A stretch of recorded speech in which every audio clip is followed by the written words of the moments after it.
और मेरी आवाज आ रही है?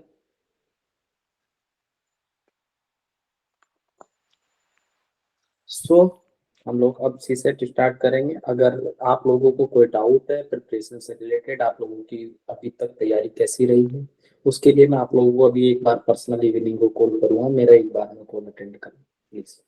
ठीक है? तो उसमें मैं बेसिक आइडिया आप लोगों से दूंगा, आप लोगों की तैयारी क्या है, कैसे हैं, कहाँ तक आप लोगों की तैयारी को लेके जाना है, क्या सारी चीजें चल रही है। सी सेट को लेके कितने लोगों को इशू है, अभी मुझे एक बार हैंड रेस कर दीजिए।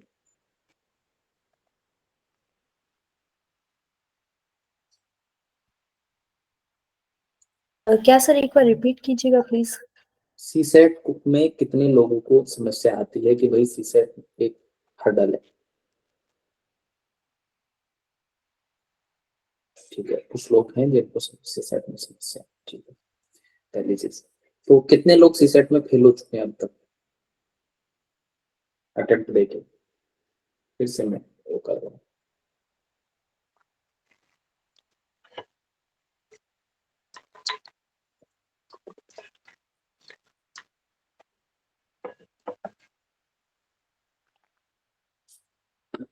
सो ठीक है, मैं मान के चल रहा हूँ कि थोड़े लोगों को दिक्कत है। आज हम जो बेसिकली काम करेंगे वो काम करेंगे आरसी वाले सेक्शन पर। जो दूसरा वाला सेक्शन होगा वो क्वांट वाले सेशन पे होगा। और मेरे दिमाग में एक आइडिया ये था कि मैक्सिमम लोगों को, आप लोगों को सी सेट में इशू है, ये मैं मान के चल रहा था अभी तक सेशन से पहले। और हिंदी मीडियम में सबसे बड़ा इशू है कि सी सेट एक बड़ा हर्डल बन जाता है कि जीएस में पहले यहाँ नंबर आ भी जाता है, सी सेट एक इशू।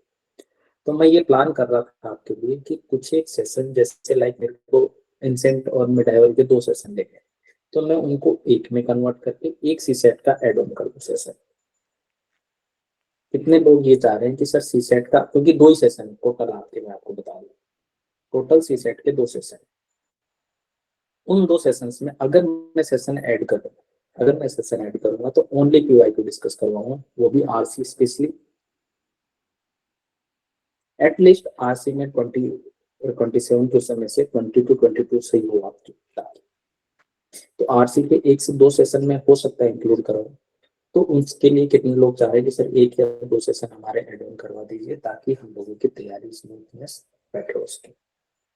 तो कितने लोग चाह रहे हैं, एक बार हैंड रेस कर दो, ताकि मेरे को आइडिया लग जाए कि सहमति, आम सहमति है या नहीं। मतलब लगभग लगभग 4 लोगों को दिक्कत नहीं है।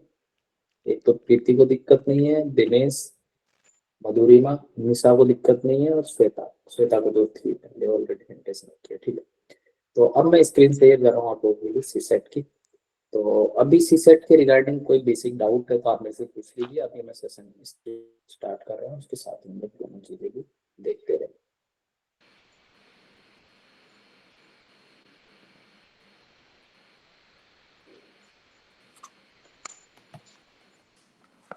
स्क्रीन आया?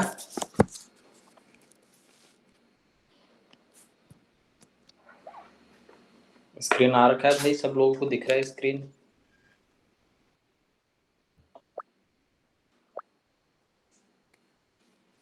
सो सोनली पीपीटी मैंने बनाई है, तो कुछ छोटी मोटी गलतियां हो तो माफ कर देना। विजन के एंड से कोई डॉक्यूमेंट्स नहीं था, ओनली आप लोगों का जो कंटेंट था उसी को डिस्कस करना था। टाइम मैनेजमेंट सारी चीज़ें डिस्कस करूंगा अभी सी सेट के रिगार्डिंग। ठीक है, paper solving approach, time management, सारी चीज़ें मैं इस सेशन में डिस्कस करूंगा।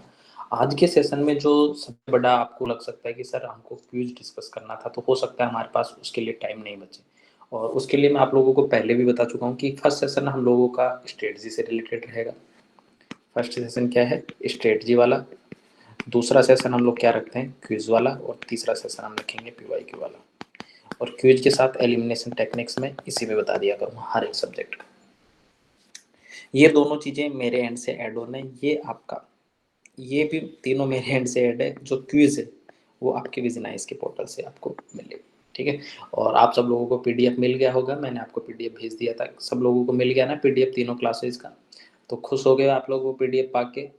अगर मैं क्विज ना कराऊँ तो भी काम चल सकता है? चल सकता है ना भाई? यहाँ तो काम काम की चीजें पढ़ लो, क्विज तो वहां पे भी कर लोगे, वैसे भी दुनिया बदल लोगे। हाँ, टॉपर की बात जो कोई टॉपर आना चाहता है, आगे से मैं खुद भी क्विज में शामिल हुआ करूंगा, सारे सही किया करूंगा, तो टॉपर किसी को भी नहीं आने दूंगा। ठीक है, तो अब सी सेट की बात करते हैं। तो सी सेट का मामला ऐसा है कि सबको पता है कि भाई क्वालिफाइंग पेपर है, 66.66 मार्क्स लाना जरूरी होता है, लेकिन वो भी दूभर हो गया है, उसने भी दुनिया बर्बाद कर रखी है काफी लोगों की। कितने लोग हैं जो उसमें बर्बाद है अभी तक? कि नहीं नहीं सर, मेरे तो एक बार दुनिया डूब चुकी है सर उसमें। लास्ट पेपर उसी से फेल हुआ था।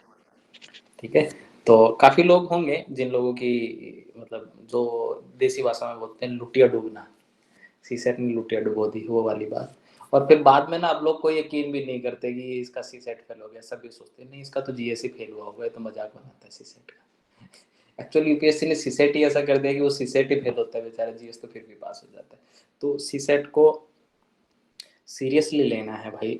और दूसरी चीज सीरियसली लेने के लिए हमको कुछ एक चीजें ऐड करनी पड़ेगी, लाइक क्वांट वाला पार्ट तो है ही है, आप लोगों को दूसरा वाला पार्ट जो आरसी वाला पार्ट है उसको भी अच्छे से करना पड़ेगा। एक बार मैं वाईफाई की दूसरा कनेक्ट करने का ट्राई करता हूँ, क्योंकि इसका स्पीड थोड़ा अच्छा नहीं आ रहा है।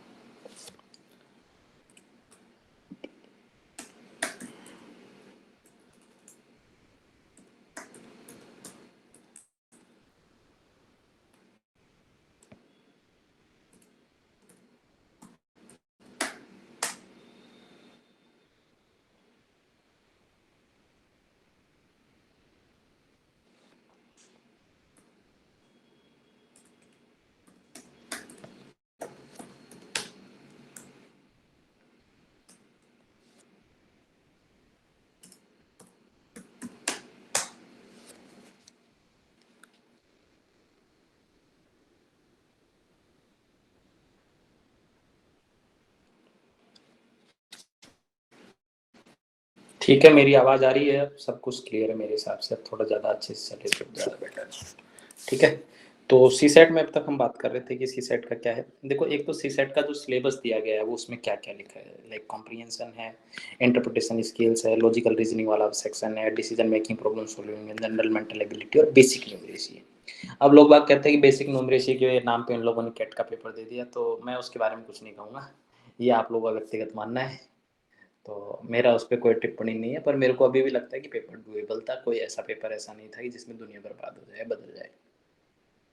तो पहली चीज तो सी सेट को सी सेट मानना बंद करो, सी सेट को क्वालिफाइंग पेपर मानना शुरू करो दिमाग में, जो सबसे बड़ी हर्डल बना रखा है दिमाग में। ठीक है, और वो कैट का लेवल का दे, चाहे मैट का लेवल का दे, चाहे गेट का लेवल का दे, तीनों एग्जाम होती है, मैं मतलब वो राइम नहीं बना रहा हूँ। ठीक है, तो तीनों एग्जाम में से किसी का भी पेपर दे, उतने क्वेश्चन वो देगा कि क्वालिफाई आप कर सको, क्योंकि उसको भी ओवरऑल पता है कि भाई 10,000 12,000 पास करनी है मेरे को, नहीं तो मेंस देने कौन जाएगा। ठीक है, तो एटलीस्ट बेसिक प्रिपरेशन तो चाहिए चाहिए। अब ये क्लास 10th लिखा हुआ है, इसको थोड़ा सा आप अपवाद मान सकते हैं कि क्लास 10th के नाम पर वो कुछ भी दे सकते हैं, तो थोड़ा सा अवेयर रहिएगा। ठीक है, अब थोड़ा सा उसी लेवल पर जाके हम लोग तैयारी करते हैं। लेकिन मज़ेदार चीज़ ये है कि हम लोग आरसी वाला जो सेक्शन है वो देखो, अभी तक का पैटर्न जो रहा है मैं आपको यहाँ पे समझाता हूँ, ये मैं नहीं समझाने वाला। ठीक है, कि ऑलरेडी आपको पता है कि क्या है कैसे नहीं, 80 नंबर ने वो पॉइंट। हाँ भाई, इस पे थोड़ा डाउट रहता है लोगों को, ये 0.83 करता है माइनस का। ठीक है, क्योंकि 2.5 मार्क्स का होता है पेपर क्वेश्चन, तो इसको थोड़ा ध्यान रख लेना, बाकी तो सारी चीज़ें ठीक है। यहाँ पे मैं कुछ एक चीज़ें ना डिस्कस करता हूँ। देखो, 2020 तक का पेपर और 2021, 22 और 2023, यहाँ तक के पेपर में ना एक्चुअली क्या होता था कि मैथ और रीजनिंग वाला पार्ट इजी आता था। ये जो कॉम्प्रिहेंशन है, आरसी है, रीडिंग कॉम्प्रिहेंशन, इसका जो टफनेस थी वो थोड़ी ज़्यादा थी। अगर आप पेपर देखोगे ना तो आपको आइडिया हो जाएगा। जो एक्चुअली स्पेशली 19, 2019 और 2020 और 2018 भी थोड़ा बहुत मान सकते हैं। तो यहाँ तक क्या हुआ करता था कि यहाँ पे आरसी ना थोड़ा सा ट्रिकी आता था, क्वेश्चन जनरली गलत हो जाते थे लोग बागों के। लेकिन पिछले 3 सालों से ट्रेंड बदला, और स्पेशली 22 और 23 में, 21 को अगर मैं हटा भी दूं, 22 और 23 में देखा गया कि आरसी ना बहुत ईजी आने लगा है। अगर आपको 27 क्वेश्चन आ रहे हैं तो आप आराम से 20 से 18 से 20 आराम से सही कर सकते हो, अगर आपकी इस पढ़ने की स्पीड अच्छी है और आपकी कॉम्प्रिहेंड करने की जो स्पीड है वो अच्छी है। तो इतना क्लियर है सबको? चलो ना आगे, समझ में आ रहा है ना भाई? ऐसा तो नहीं है कि एक स्टूडेंट था उसको मेरी स्पीड काफ़ी तेज़ लगती थी, तो इसलिए आज काफ़ी ज़्यादा स्लो कर दी है मैंने। ठीक है सर, आप जो समझाते हो समझ ही नहीं आता, पता नहीं ऊपर से चला जाता है। ऐसा कोई और तो नहीं अपनी क्लास में कि सर आप इतनी तेज़ से पढ़ा रहे हो? सही है ना स्पीड? बता सकते हो मेरे को, सेशन के बाद भी मैं बोलता हूँ क्वेश्चन है किसी का तो आप मेरे से बाद में पूछ सकते हो। ऐसे मत बोला करो कि सर आपने सेशन में पता ही नहीं कि बताया क्या था, वो ऊपर से चला गया, दुनिया ही नहीं समझ में आई कहाँ से कहाँ बदल गई। ठीक है, तो अब बात कर रहे हैं आजकल का सी सेट क्या चल रहा है। एक्चुअली ये पीपीटी मैंने लास्ट ईयर, चूंकि मेंटर में नया भी नहीं बना हूँ, पुरानी पीपीटी थी उसी में चीज़ें ऐड ऑन की है। तो ये 2022 तक का पीपीटी का, हाँ 2022 तक के क्वेश्चन इसमें है सी सेट वाले, क्वांट ने बेसिक न्यूमेरिक्स वाले। 23 वाले का इन फ्यूचर में ऐड ऑन किया है, लेकिन अभी मैं यहाँ तक 22 तक का आप लोगों को बेसिक आइडिया दे देता हूँ। देखो अभी तक जो आरसी है ना, अगर आरसी की बात करें तो ये वाला सेक्शन, ये वाला आरसी का सेक्शन। अब आरसी में अगर सेक्शन देखोगे ना तो क्वेश्चन आ रहे हैं 30, 30, 26, 30, 25, 27, 28 और फिर 27 और 27, फिर लास्ट ईयर भी 27 थे। तो अप्रोक्स 27 टू 28 क्वेश्चन आरसी के आ रहे हैं, तो आरसी हमारे लिए एक इम्पोर्टेंट सेक्शन है। ठीक है, अब सारी चीजें करने की बजाय देखो कुछ एक चीजें ना आपको ये भी क्लियर रखना पड़ेगा कि भाई अगर मेरा मैथमेटिक्स अच्छा नहीं है तो मैथमेटिक्स के 5 से 7 टॉपिक ऐसे हैं जो एटलीस्ट मुझे आनी चाहिए। आरसी तो फिर अच्छा 100% अच्छा होना ही चाहिए। कुछ लोगों का आरसी हो सकता है अच्छा नहीं हो, तो भाई मैथमेटिक्स के टॉपिक आपके अच्छे होने चाहिए। एवरेज अगर आप सारी चीज़ों में हो तो वेल एंड गुड, कोई दिक्कत नहीं है, लेकिन आपको एटलीस्ट ये कॉन्फिडेंस रहना चाहिए कि भाई मैं 100 नंबर ला सकता हूँ। 66 के भरोसे मत जाना कि टारगेट ही 66 है तो फिर वो 50 आते हैं। ठीक है, तो ऐसा तो नहीं है कि भाई 65 भी आ जाएगा तो चलेगा मेरा सर। और कैमरा ऑन कर लो यार, बाकी लोग जितने लोगों ने मेरे से शर्म आती है, जिनको नज़र लगने का थोड़ा धोखा है। मैंने डायन वाला काम बंद किया हुआ है तो नहीं लगेगी, आप कैमरा ऑन करके रह सकते हो। ठीक है, दूसरी चीज़, तो आरसी पता चल गया कि इम्पोर्टेंट है। अब आरसी के डिफरेंट टाइप्स हम देखेंगे, आरसी में किस टाइप का इन्फरेंस आता है, कोरोलरी आता है, अजम्पशन आता है, उनका मतलब क्या है, उस टाइप के क्वेश्चंस को कैसे डील करना है, वो सारी चीज़ें मैं आपको समझाऊंगा। क्योंकि वो विजनाइज मतलब पीपीटी नहीं मिला है, लेकिन तो मेरे को आज सारा काम करना पड़ा। इवन मैं कल आज सुबह से मैं उस पर काम कर रहा हूँ, क्योंकि पिछली बार का जैसा पेपर आया तो मुझे लगा कि आज से थोड़ा अच्छे से होना चाहिए आप लोगों को।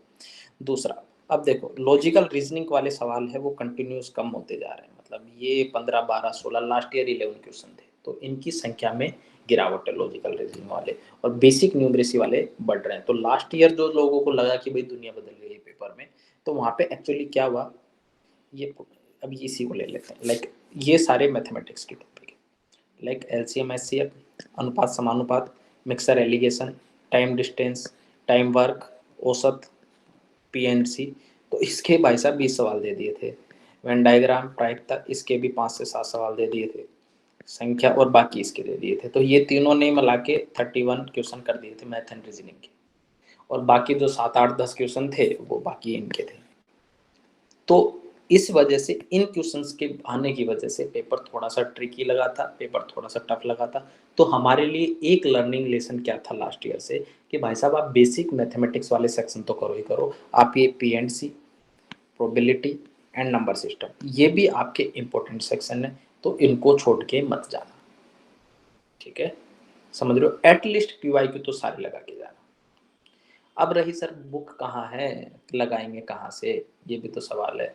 तो बुक इसके लिए मैं आप लोगों को सजेस्ट कर रहा हूँ, दिनेश कौशिक सर की बुक है, जो विजन में अभी फैकल्टी है एज एडुकार्ड की बुक है। पहले मैं आप लोगों को सजेस्ट कर सकता था अगर चाहता तो मधुकर कोटवे सर की बुक, हाँ हाँ जो ये दिनेश के पास है। ठीक है, तो मधुकर कोटवे सर की बुक अच्छी थी, लेकिन उसमें बहुत ज़्यादा एरर है, बहुत ज़्यादा एरर है, ड्रास्टिक एरर है। कॉम्प्रिहेंशन तो आप लगाते लगाते रोने लग जाओगे पीवाईक्यू से मैच कर लिया तो, कि ये क्या कर रहे हो भाई, इतनी गलती है। तो इतनी गलती वाली बुक को मैं सजेस्ट नहीं कर सकता। हाँ ये कर सकते हो कि भाई उसमें सेग्रीगेशन अच्छा है टॉपिक्स का, और ओनली पीवाईक्यू है, तो वो काम आसान कर सकता है। लेकिन उससे दिक्कत है कि कई बार आपके गलत आंसर भी वो सही मान लेंगे, या वो तुमने सही किया और वो गलत आंसर को सही करेगा, तो वहाँ पे थोड़ा इश्यू हो सकता है। तो अब उसके अलावा देखो 3 प्रश्नावली तो होगी, पी एंड सी दिख रहा है ना आप लोगों को, स्क्रीन दिख रही है ना? एक तो प्रायिकता, दूसरा पीएनसी, तीसरा नंबर सिस्टम। 3 तो ये हो गया जो एटलीस्ट आपको करके जानी है भाई, इनको छोड़ के मत जाना। एक ये परसेंटेज, ठीक है। दूसरा एवरेज, जैसे परसेंटेज करोगे एवरेज इससे जुड़ा हुआ है। एलसीएम एचसीएफ देख जाना, इससे एक सवाल हर साल आता ही आता है। दिनेश कौशिक, बुक का नाम है दिनेश कौशिक सर की बुक। दिनेश एक बार बुक दिखा दो फिर से स्क्रीन पे, सब लोगों को दर्शन हो जाए परमात्मा के। देख लो भाई, ऐसी 2 टॉपर की फोटो है। इन्होंने पुरानी वाली बुक खरीदी है 2021 वाले एडिशन, 22 वाले एडिशन की। 23 वाले में नई टॉपर है, उनकी भी इन्होंने फोटो खिंचवा रखी है, ठीक है। तो ये वाली क्लास ले लेना, देख ली सब लोगों ने दिनेश राज की।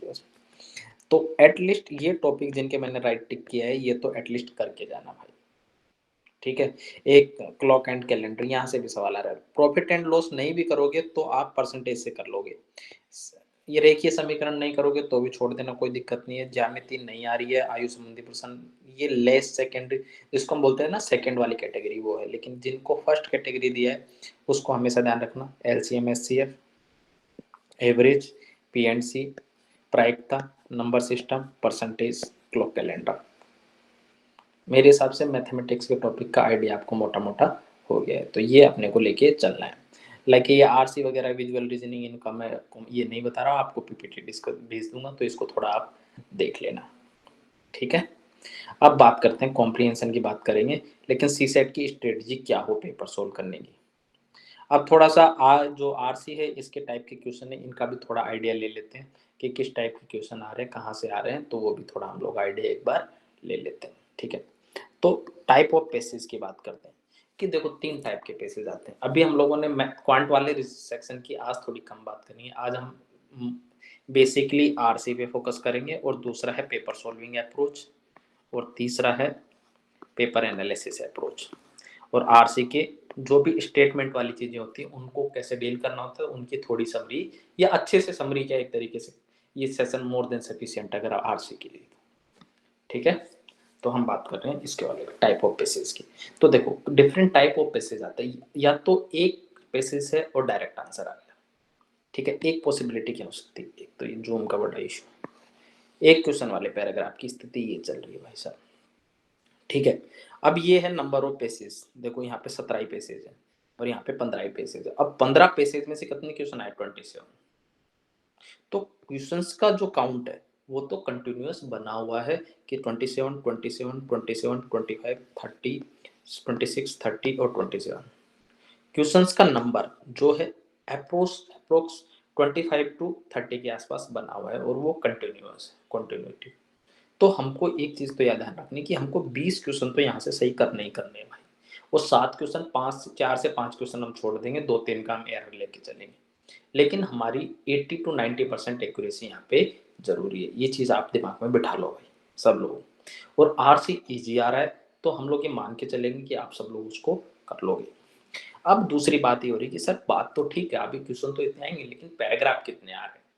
अब देखते हो नंबर ऑफ पेसेज, लाइक यहाँ पे देखो 25 पेसेज में 27 क्वेश्चन है, मतलब maximum one question one paragraph, one question one paragraph, दो तरीके की। तो अब दिक्कत क्या है कि सर ये सारी चीजें तो ठीक है। अब जैसे मान लो ये 2 क्वेश्चन वाले यहाँ पे देखो, 2021 में 2022 का पेपर देखते हैं, 6 क्वेश्चन थे सिंगल क्वेश्चन वाले, 6 पैराग्राफ थे कौन कौन से, जिनमें 2-2 क्वेश्चन थे, 3 पैराग्राफ कौन कौन से, जिनमें 3-3 क्वेश्चन थे, और टोटल 15 पैराग्राफ थे। तो यहाँ पे paragraph one of the easiest paper था, और ये भी one of the easiest comprehension थे। अगर आप इस बार भी देखोगे तो ये जो 2 क्वेश्चन वाले पैराग्राफ थे ना, बहुत इजी थे दोनों के दोनों, ठीक है। तो कॉम्प्रिहेंशन बनाने लायक आ रहा है तो कोशिश करना कि इसको बनाओ। ये पीपीटी मैं आपको शेयर कर दूंगा, तो इसमें देख लेना कि किस तरीके की क्वेश्चन है। Total 15, total 25 one liner question आ रहे हैं। वन लाइनर का मतलब है कि one paragraph one question, one paragraph one question. 2 paragraph वाले क्वेश्चन में अब सबकी देखो इनकी स्ट्रेटजी अलग अलग है कि सर पहले क्वेश्चन पढ़ना है, पेपर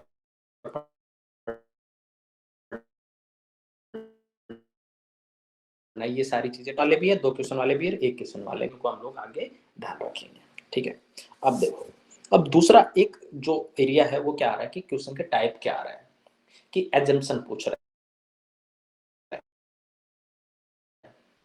कि एजम्पशन वाले गलत हो जाते हैं। अब देखो एजम्पशन वाला मैं टफनेस क्यों बोल रहा हूँ, देखो 2019 में 14 क्वेश्चन थे, फिर यहाँ पे 2020 में 10 क्वेश्चन थे एजम्पशन वाले, और ये कम होते जा रहे 7 8। जैसे ये डिक्रीज हो रहा है एजम्पशन में क्या होता है कि भाई आपको पूर्वानुमान करना पड़ता है कि इसने ये सोच के लिखा होगा, तो और अपने तरीके से नहीं सोच के लिखना है, वो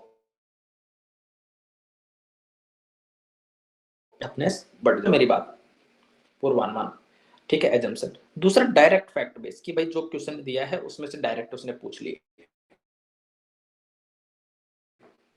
ठीक है। तो ये इजी वाले होते हैं, जनरली इनको कोरोलरी में डाल देता है, निष्कर्ष में निकाल देता है, तार्किक निष्कर्ष में डाल देता है, उस टाइप के क्वेश्चन आते हैं। तीसरा इन्फेरेंस,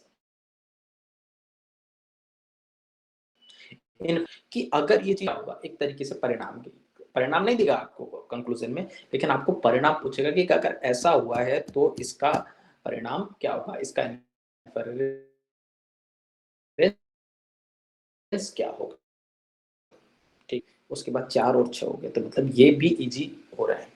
तो जैसे जैसे इन्फेरेंस और अजम्पशन कम हो रहा है, इजीनेस जो है कॉम्प्रिहेंशन वाले सेक्शन की वो बढ़ रही है।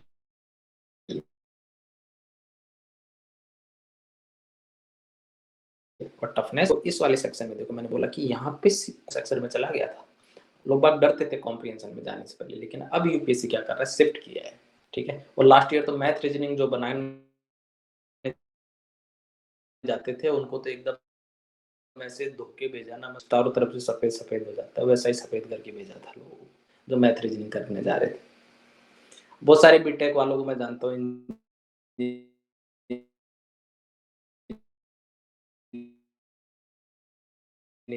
और उनके जीवन में आग लगी पड़ी है, अब तक 1 साल निकल गया ना, ठीक है। दूसरा मेन आइडिया और थीम बेस वाले क्वेश्चन, ये देखो ये बढ़ रहे हैं, ठीक है। इसके डिफरेंट टाइप के क्वेश्चन हम इन फ्यूचर देखेंगे, लेकिन ओवरऑल क्या आ रहा है कि देख तो इन्फरेंस पूछ रहा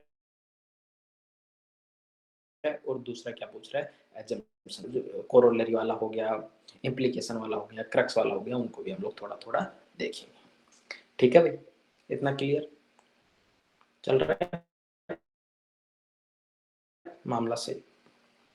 उसके बाद आरसी का सी सेट में जेनर क्या है कि कौन कौन से सब्जेक्ट से आ रहे हैं, तो देखो कई बार ना जो ये सब्जेक्ट वाले हैं कि कौन कौन से सब्जेक्ट से ज्यादा है, तो इकोलॉजी, एनवायरमेंट, जूलॉजी, बायोलॉजी से, तो अगर आपका बैकग्राउंड उनसे उनमें से किसी एक सब्जेक्ट में है, तो आपकी ज्यादा पॉसिबिलिटी है कि आप इकोलॉजी, जूलॉजी और बायोलॉजी के क्वेश्चंस को ज्यादा सही कर दो।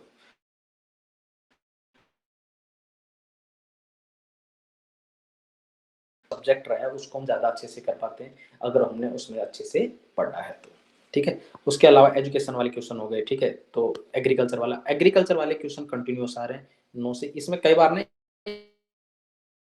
इकोनॉमी वाले क्वेश्चन भी कनेक्ट कर लेना, क्योंकि ये एग्रीकल्चर और पढ़ेंगे तो इसके आसपास ही दिखेगा, तो अच्छा सेक्शन इकोनॉमी वाले सेक्शन से आता है, तो उसको भी अच्छे से हमको देखना है।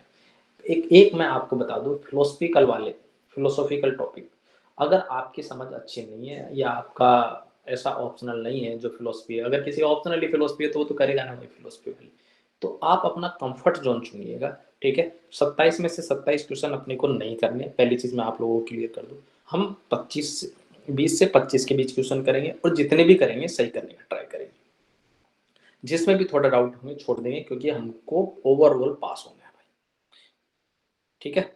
अब एक गेम ये वाली मैं बात करता हूँ कि हंटर बनना है। हंटर जानते हो क्या, हंटर क्या होता है, शिकारी बनना है, शिकार ढूंढना है, ऐसे नहीं कि वॉरियर की आग लगा दूंगा, बदल दूंगा दुनिया, जो आ जाए उससे भिड़ जाए, आज तो सारी रात लगा दूंगा लेकिन सारे आंसर निकाल के रहूंगा, नहीं। 2 घंटे मिलेंगे आपको, उन 2 घंटे में आपको आंसर भी करना है, उन 2 घंटे में आपको ओएमआर भी भरनी है, और उन 2 घंटे में आप मतलब साइन वाइन करने हैं, ठीक है। तो वो सारी चीजें करवाते हैं, तो और उसमें फिर कोई और मिल गया आगे पीछे वाला, तो उसको भी जिसको देखना हो देखता रहता है, उसका तो अपन क्या ही कर सकते, पर ऐसा करना मत पेपर, ठीक है। तो ये वाली चीज, तो हंटर बनना है। हंटर कब बनोगे, जब आपको स्पेसिफिक क्वेश्चन पिक करना आ जाए। पेपर में आपको सबसे ज्यादा पता है जरूरी क्या है, कि ये क्वेश्चन मेरे से नहीं होगा और ये क्वेश्चन मेरे से हो जाएगा। सबसे ज्यादा अगर आप पहचान कर ली, अगर आपने ये पहचान कर ली तो आपका काम हो गया, आपका सी सेट नहीं रुकेगा। तो पहला जो first and last and foremost, जो सबसे बड़ा रूल है वो ये है कि क्वेश्चन को जैसे हम लोग करते थे ना जीएस में R1 R2 और R3, ये तो भूल ही जाओ सी सेट में, ठीक है। R1 में हम क्या करते थे, 1 to 100 क्वेश्चन जाते थे। जिन लोगों ने क्लास नहीं देखी है उनको वो फर्स्ट क्लास में दे दूंगा तो उससे आपको आइडिया हो जाएगा, ठीक है क्या है ये, ठीक। 1 to 100 डायरेक्ट गो करते थे और हम वहां पे कोडिंग कर लेते थे। क्या करते थे, ए क्या करते थे, बी या सी या टी, यही करते थे। लेकिन यहाँ पे ये दोनों तो ऑप्शन होंगे नहीं, नहीं होंगे ना, या तो ये होगा या ये होगा। तो एकदम बिल्कुल क्रॉस करके जाओ कि ये तो मैं नहीं करूंगा गोला। अब यहाँ पे 3 कोडिंग है, यहाँ पे ए, यहाँ पे गोला और यहाँ पे बी। तो जिन पे गोला कर दिया ना वो तो आप देखोगे ही नहीं, मतलब वो तो आप क्वेश्चन पढ़ा, समझ में आ गया कि ये मुझे नहीं करना है, 5 सेकंड लगाना है, गोला करके निकल जाओ, छोड़ो, फिर मिलेंगे पेपर के बाद 2 घंटे बाद तुमसे फिर निपटूंगा। अभी तुरंत उसको माफ कर देना कि अभी तेरे से 2 घंटे तक मैं लड़ाई नहीं करूँ, 2 घंटे बाद मिल तू मेरे से, फिर मैं सेट करता हूँ तेरा मामला, ठीक है। उसको साथ ऐसे डील करना, तुरंत ईगो पे नहीं। 2 घंटे यूपीएससी की जब तक ओएमआर है मतलब उसका गार्जियन खड़ा हुआ है जो दादागिरी करने वाला है, तो उसका गार्जियन तब तक ठुकाई पिटाई नहीं करनी है उसकी, ओएमआर जाने के बाद उससे मिल लेना था, ठीक है। तो उसका अपने को गोला करना है और तुरंत बढ़ जाना कि थोड़ी बहुत, ठीक है। पहला काम तो ये, और सबसे इंपॉर्टेंट काम ये है। और आपको ऐसे क्वेश्चन 20 क्वेश्चन आपको ऐसे छोड़ने, ये मान के चलो कि 20 क्वेश्चन तो मुझे छोड़ने पूरे पेपर में, मुझे छोड़ने ही है, मतलब मैं कसम खा के आया हूं, मैं 60 से ज्यादा करूंगा ही नहीं, मेरे को करने नहीं है, 20 तो मैं छोड़ के जाऊंगा और तुम लोगों से मैं एग्जाम के बाद मिलूंगा। समझ में आई मेरी बात। पहली चीज, सी सेट के पेपर में सबसे ज्यादा इंपॉर्टेंट है क्वेश्चन छोड़ना क्या है, रदर देन की क्वेश्चन करना क्या है, ये पहले डिसाइड कर लिया। 20 क्वेश्चन मान लो मैंने चूज कर लिया, ये मैं नहीं करूंगा भाई। अब मेरे पास क्वेश्चन बच गए कितने, 60। अब 60 क्वेश्चन में मैं 2 कोडिंग करूंगा, एक तो ए वाली के डायरेक्ट आंसर आ जाएगा, जिनको मैं बाद में करूंगा, भी मतलब बाद में करूंगा, सीधी सी बात है कि थोड़ी देर बाद करूंगा ना यार, आता हूँ मैं दूसरा घूम जाता हूँ पेपर में, एक बार पार्क कर 1 से 80 तक, उसके बाद पार्क से चक्कर लगा के आके मिलता हूँ। तो ये वाला काम करना है, समझ में आई पहली चीज। तो अब फर्स्ट राउंड में करेंगे क्या सर, ये तो बताओ। मैथ करनी है, रीजनिंग करनी है, कॉम्प्रिहेंशन करनी है, क्या करना है इसमें। तो इस वाले R1 में हम क्या करेंगे, देखो एक तो 1 लाइनर जिनके छोटे छोटे पैराग्राफ पर छोटा ही आंसर है, ठीक है, उनको हम लोग करेंगे। दूसरा, जो मैथमेटिक्स और रीजनिंग के इजी सवाल है उनको करेंगे। ये होंगे मेरे हिसाब से 5 से 10 सवाल ऐसे होंगे और बाकी के ये हो जाएंगे। कोशिश करना मैथ और रीजनिंग प्रायोरिटी पे करनी है यहाँ पे। सेकंड वाले राउंड में आप लोगों के पास 30 मिनट बचेगा, मैं आप लोगों को बता दूं आइडियल कंडीशन क्या रहनी चाहिए। 30 से 35 मिनट बचेगा और आपके कॉम्प्रिहेंशन रहेंगे यहाँ पे 20 कॉम्प्रिहेंशन में मान के चल रहा हूँ, और बाकी 5 से 7 सवाल मैथ और रीजनिंग के रहेंगे इस 30 मिनट। तो आप इस क्वेश्चंस को करोगे, साथ के साथ अगर इनमें कोई भिड़ गया, तुक्का दिमाग लग गया तो इनको कर लेना।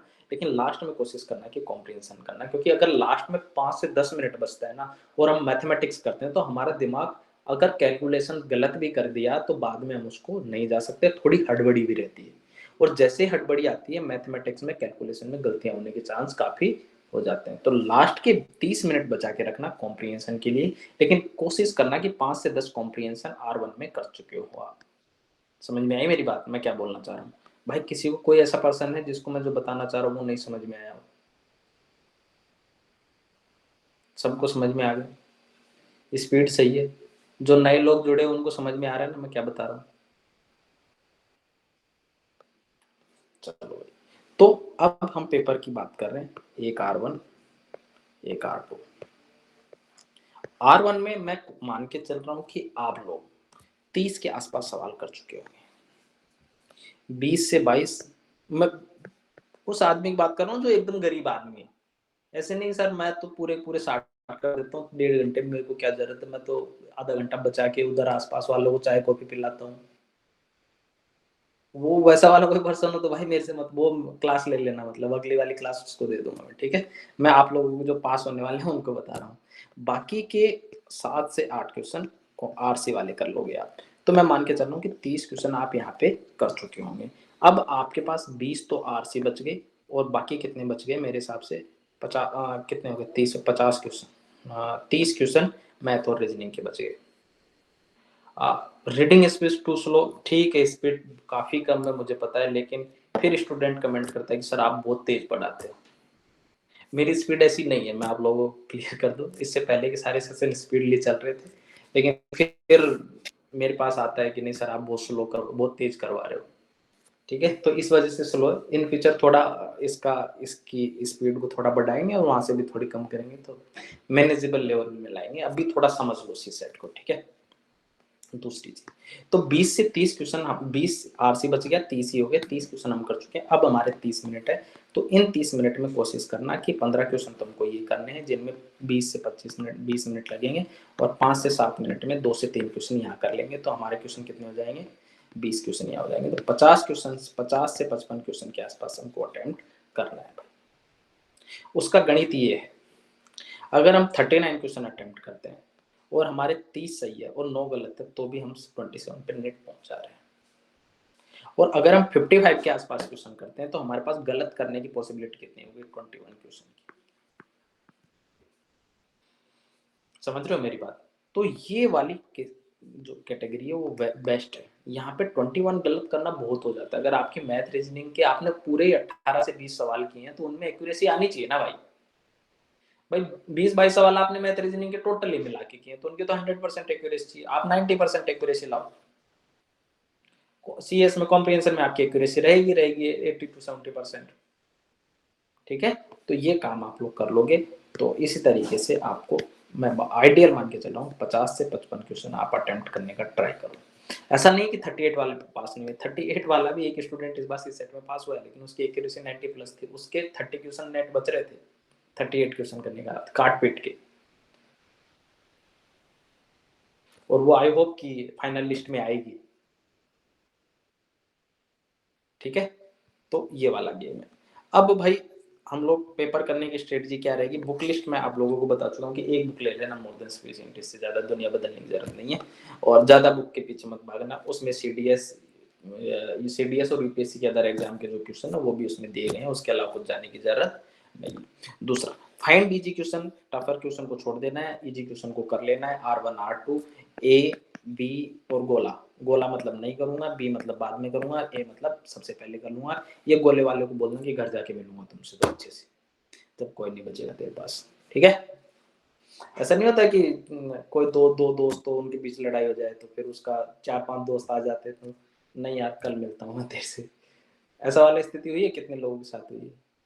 या लड़की आपस में लड़ाई कर रही हो और उसकी बड़ी बहन या बड़ा भाई आ गया हो, तो फिर ठीक है मैं करती हूँ, कल मिलते हैं। वैसी सिचुएशन हो जाती। वही वाली बात है, तो उन क्वेश्चन को वैसे डील करना है कि हाँ भाई कल मिलते हैं, जैसे थोड़ी देर बाद मिलते हैं, 2 घंटे बाद। तो ये सबसे ज्यादा इंपॉर्टेंट है, इसीलिए मैं बार बार इस पे एम्फेसाइज कर रहा हूँ। ठीक है, अब जिन लोगों की शादी हो गई है वो लोग लुगाई को कूट रहे हो, तो फिर उसका लुगाई का भाई आ जाता है, तो नहीं कल मिलता हूँ तेरे से, वो वाला काम देख लेना भाई। अगला, एनफ प्रैक्टिस चाहिए। मैं मान के चल रहा हूँ कि आप पीवाई को सारे कर लोगे एटलीस्ट पिछले 7 से 8 सालों के। ठीक है, और विजन आईएएस के पोर्टल पे जाके आप एटलीस्ट कुछ भी नहीं तो पीवाई की सॉल्यूशन तो देख लेना भाई हर एक क्वेश्चन का।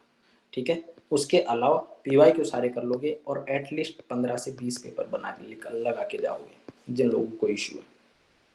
मैं ऐसे नहीं बोल रहा कि विजन के लगा के जाओ, आप नेक्स्ट आईएएस के लगाओ, विजन के लगाओ, ओनली आईएएस के लगाओ, फोरम आईएएस के लगाओ, पाकिस्तान पीसीएस सर्विस के लगाओ, जिसके लगाने लगाओ, मेरे को कोई दिक्कत नहीं, पर लगा के जाओ।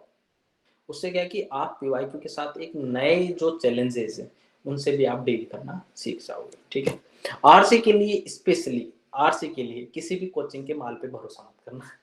ठीक है, आरसी ओनली ओनली यूपीएससी से करना।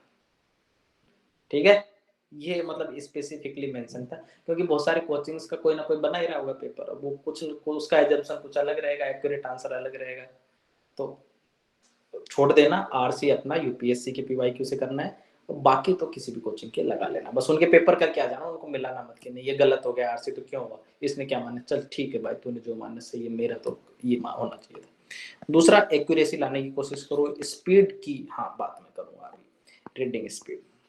आई होप कि सब लोगों को मैंने रीडिंग स्पीड के रिगार्डिंग एक सेशन लिया था, और सब लोगों ने रीडिंग स्पीड निकाल ली होगी। कितने लोग हैं जिन्होंने रीडिंग स्पीड निकाल ली है? कितने लोग हैं?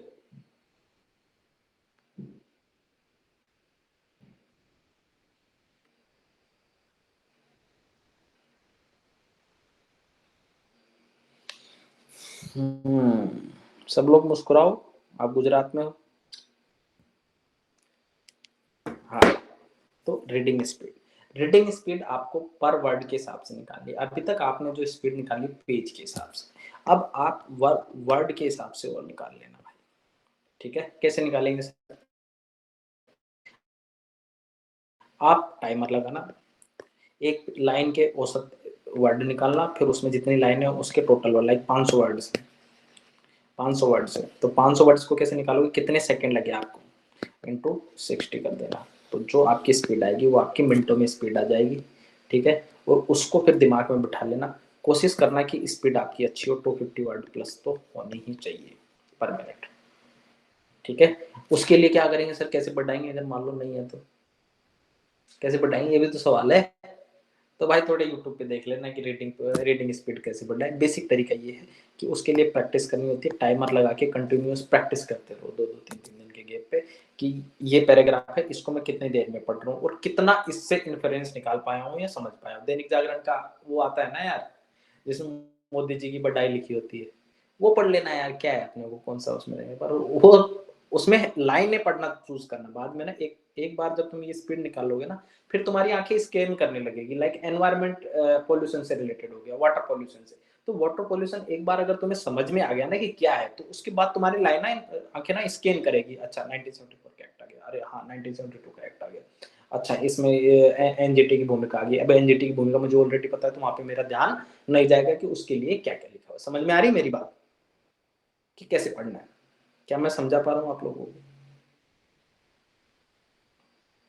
ठीक है, मैं मान के चल रहा हूँ कि समझ रहे हो। नहीं समझ रहे हो तो फिर मैं कुछ नहीं कर सकता। इतना एकदम आज तो मतलब वो धक्का दे के चल रहा हूँ, ऐसे ऐसे ऐसे ऐसे स्लोथ की तरह।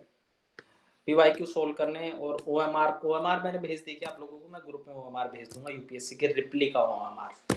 ठीक है, उसका प्रिंट निकलवाना, कलर 2-3 रुपए का एक प्रिंट कलर निकल, सारे पेपर ओएमआर पे करना, मैं सब लोगों को भेज दूंगा ग्रुप पे आज ओएमआर। ठीक है,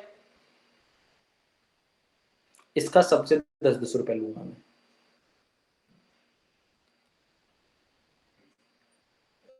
कोई नहीं देगा, मेरे को पता है। ठीक है, चलो कोई नहीं भाई, मत देना यार। तो ये सवाल है, एटलीस्ट आप इनमें सवाल, जैसे मैथ और रीजनिंग के 10 से 22 सवाल, ये रीजनिंग के तो सारे सवाल कर ही लेना, और आरसी वाले 15 से 25 सवाल, एटलीस्ट ये सवाल अटेम्प्ट करो। और टाइम मैनेजमेंट करके जाओ भाई। टाइम मैनेजमेंट सबका अलग अलग होता है, कुछ लोग आरसी को 40 मिनट देते हैं, कुछ लोग 20 मिनट देते हैं, कुछ लोग 10 मिनट देते हैं, तो सब अपना अपना बना लेना। आपका जो भी स्ट्रॉन्ग पार्ट है उसको टाइम देना, लेकिन आरसी को 45 मिनट से ज्यादा मत देना, क्योंकि आपकी अगर रीडिंग स्पीड अगर आपकी अच्छी हुई तो मैक्सिमम 45 मिनट में आप सारे सवाल कर सकते हैं। अभी हम बात करेंगे आरसी कैसे करना है। उसके बाद आता है टेस्ट पेपर एनालिसिस। ये तो काम मामला अभी तक समझ में आया, कैसे पेपर करना है, कितने पेपर करने हैं, क्या करना है, कहानी अभी तक कोई डाउट किसी को? चलो भाई, एनालिसिस, टेस्ट पेपर एनालिसिस ये सरकारी कार्यक्रम मेरा ही है, जो मैं पुराने वाले सेशन में भी आप लोगों को ये बिना काम का धंधा सिखाया था, इसमें फिर से सिखा रहा हूँ।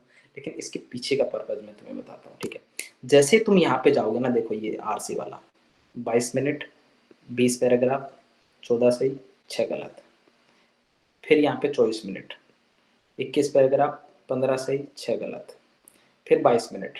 ये पीवाई मतलब कोई भी कोचिंग इंस्टीट्यूट का। तो ये टाइमिंग ना, आप कॉम्प्रिहेंशन का अलग टाइम निकाल सकते हो कि मैंने कॉम्प्रिहेंशन को कितना टाइम दिया टाइमर के साथ। और जैसे ही आप ये टाइमर सेट करोगे ना, तो आपके दिमाग में एक आइडिया आ जाएगा कि देखो मेरे को अब आइडिया है कि देखो 10 minute 22 minute 26 minute 25 minute 23 minute 20 minute 24 minute, तो मतलब 20 से और 22 मिनट मेरे को लगेंगे, और मैं कितने सवाल कर लूंगा, अप्रोक्स 20 के आसपास कॉम्प्रिहेंशन कर लूंगा।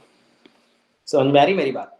और उसमें से कट पिट के मेरे 25 से 30 नंबर आ जाएंगे, और जो कि मेरे को चाहिए होता है।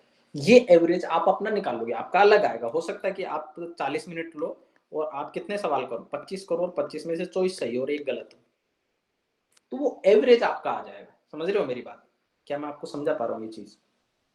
तो ये आपका क्या करेगा कि दिमाग में ना एक लॉजिक क्लियर कर देगा कि लास्ट के 25 मिनट मेरे को क्या करना है, और कॉन्फिडेंट रहेगा आदमी टाइम मैनेजमेंट के साथ कि हाँ मेरे को तो स्पीड पता है, मेरी स्पीड कितनी है, मैं कितना टाइम लेता हूँ, कितने इतने में इतना कर ही लूंगा।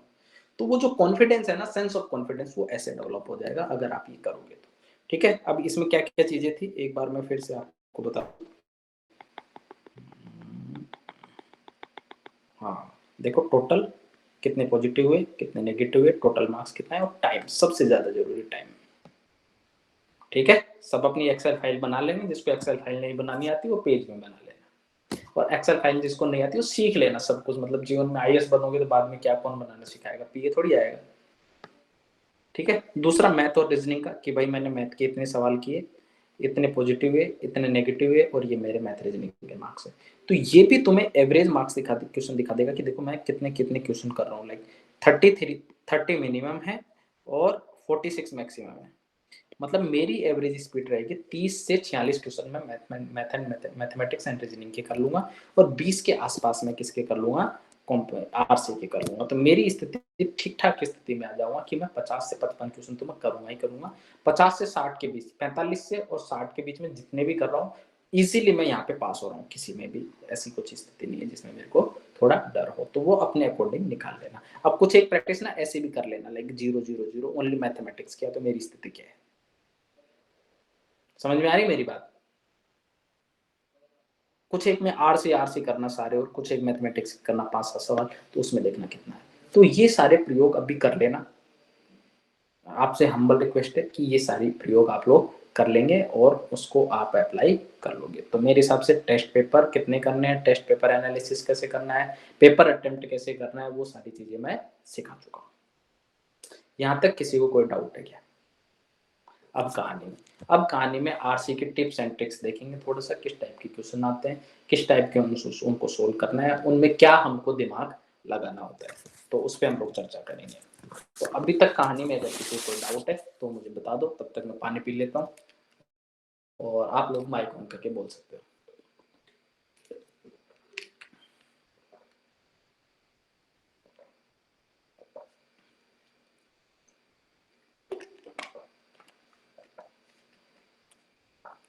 चलो भाई कहानी शुरू करते हैं। अब सबसे पहले मुझे ये बताओ कि आरसी पढ़ने से पहले क्वेश्चन पढ़ने चाहिए या पैराग्राफ पढ़ना चाहिए? कितने लोग पैराग्राफ पढ़ने के समर्थन में? हैंड रेज करो कि पहले पैराग्राफ पढ़ लो, बाद में देखेंगे क्या लिखा है।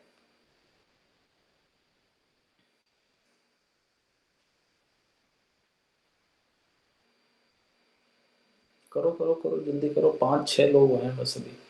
सब लोग कर दो, सब लोग कर दो, जिन जिनको लगता है कि भाई आर से पहले पढ़ लेनी चाहिए। रीडिंग कॉम्प्रिहेंशन में कॉम्प्रिहेंशन पहले पढ़ लो, बाद में क्वेश्चन देखेंगे। चलो भाई ठीक है। कितने लोग ऐसे हैं जिनको लगता है कि पहले क्वेश्चन पढ़ लेना चाहिए? अब हाथ डाउन कर लेना जिन लोगों को नहीं लगता है।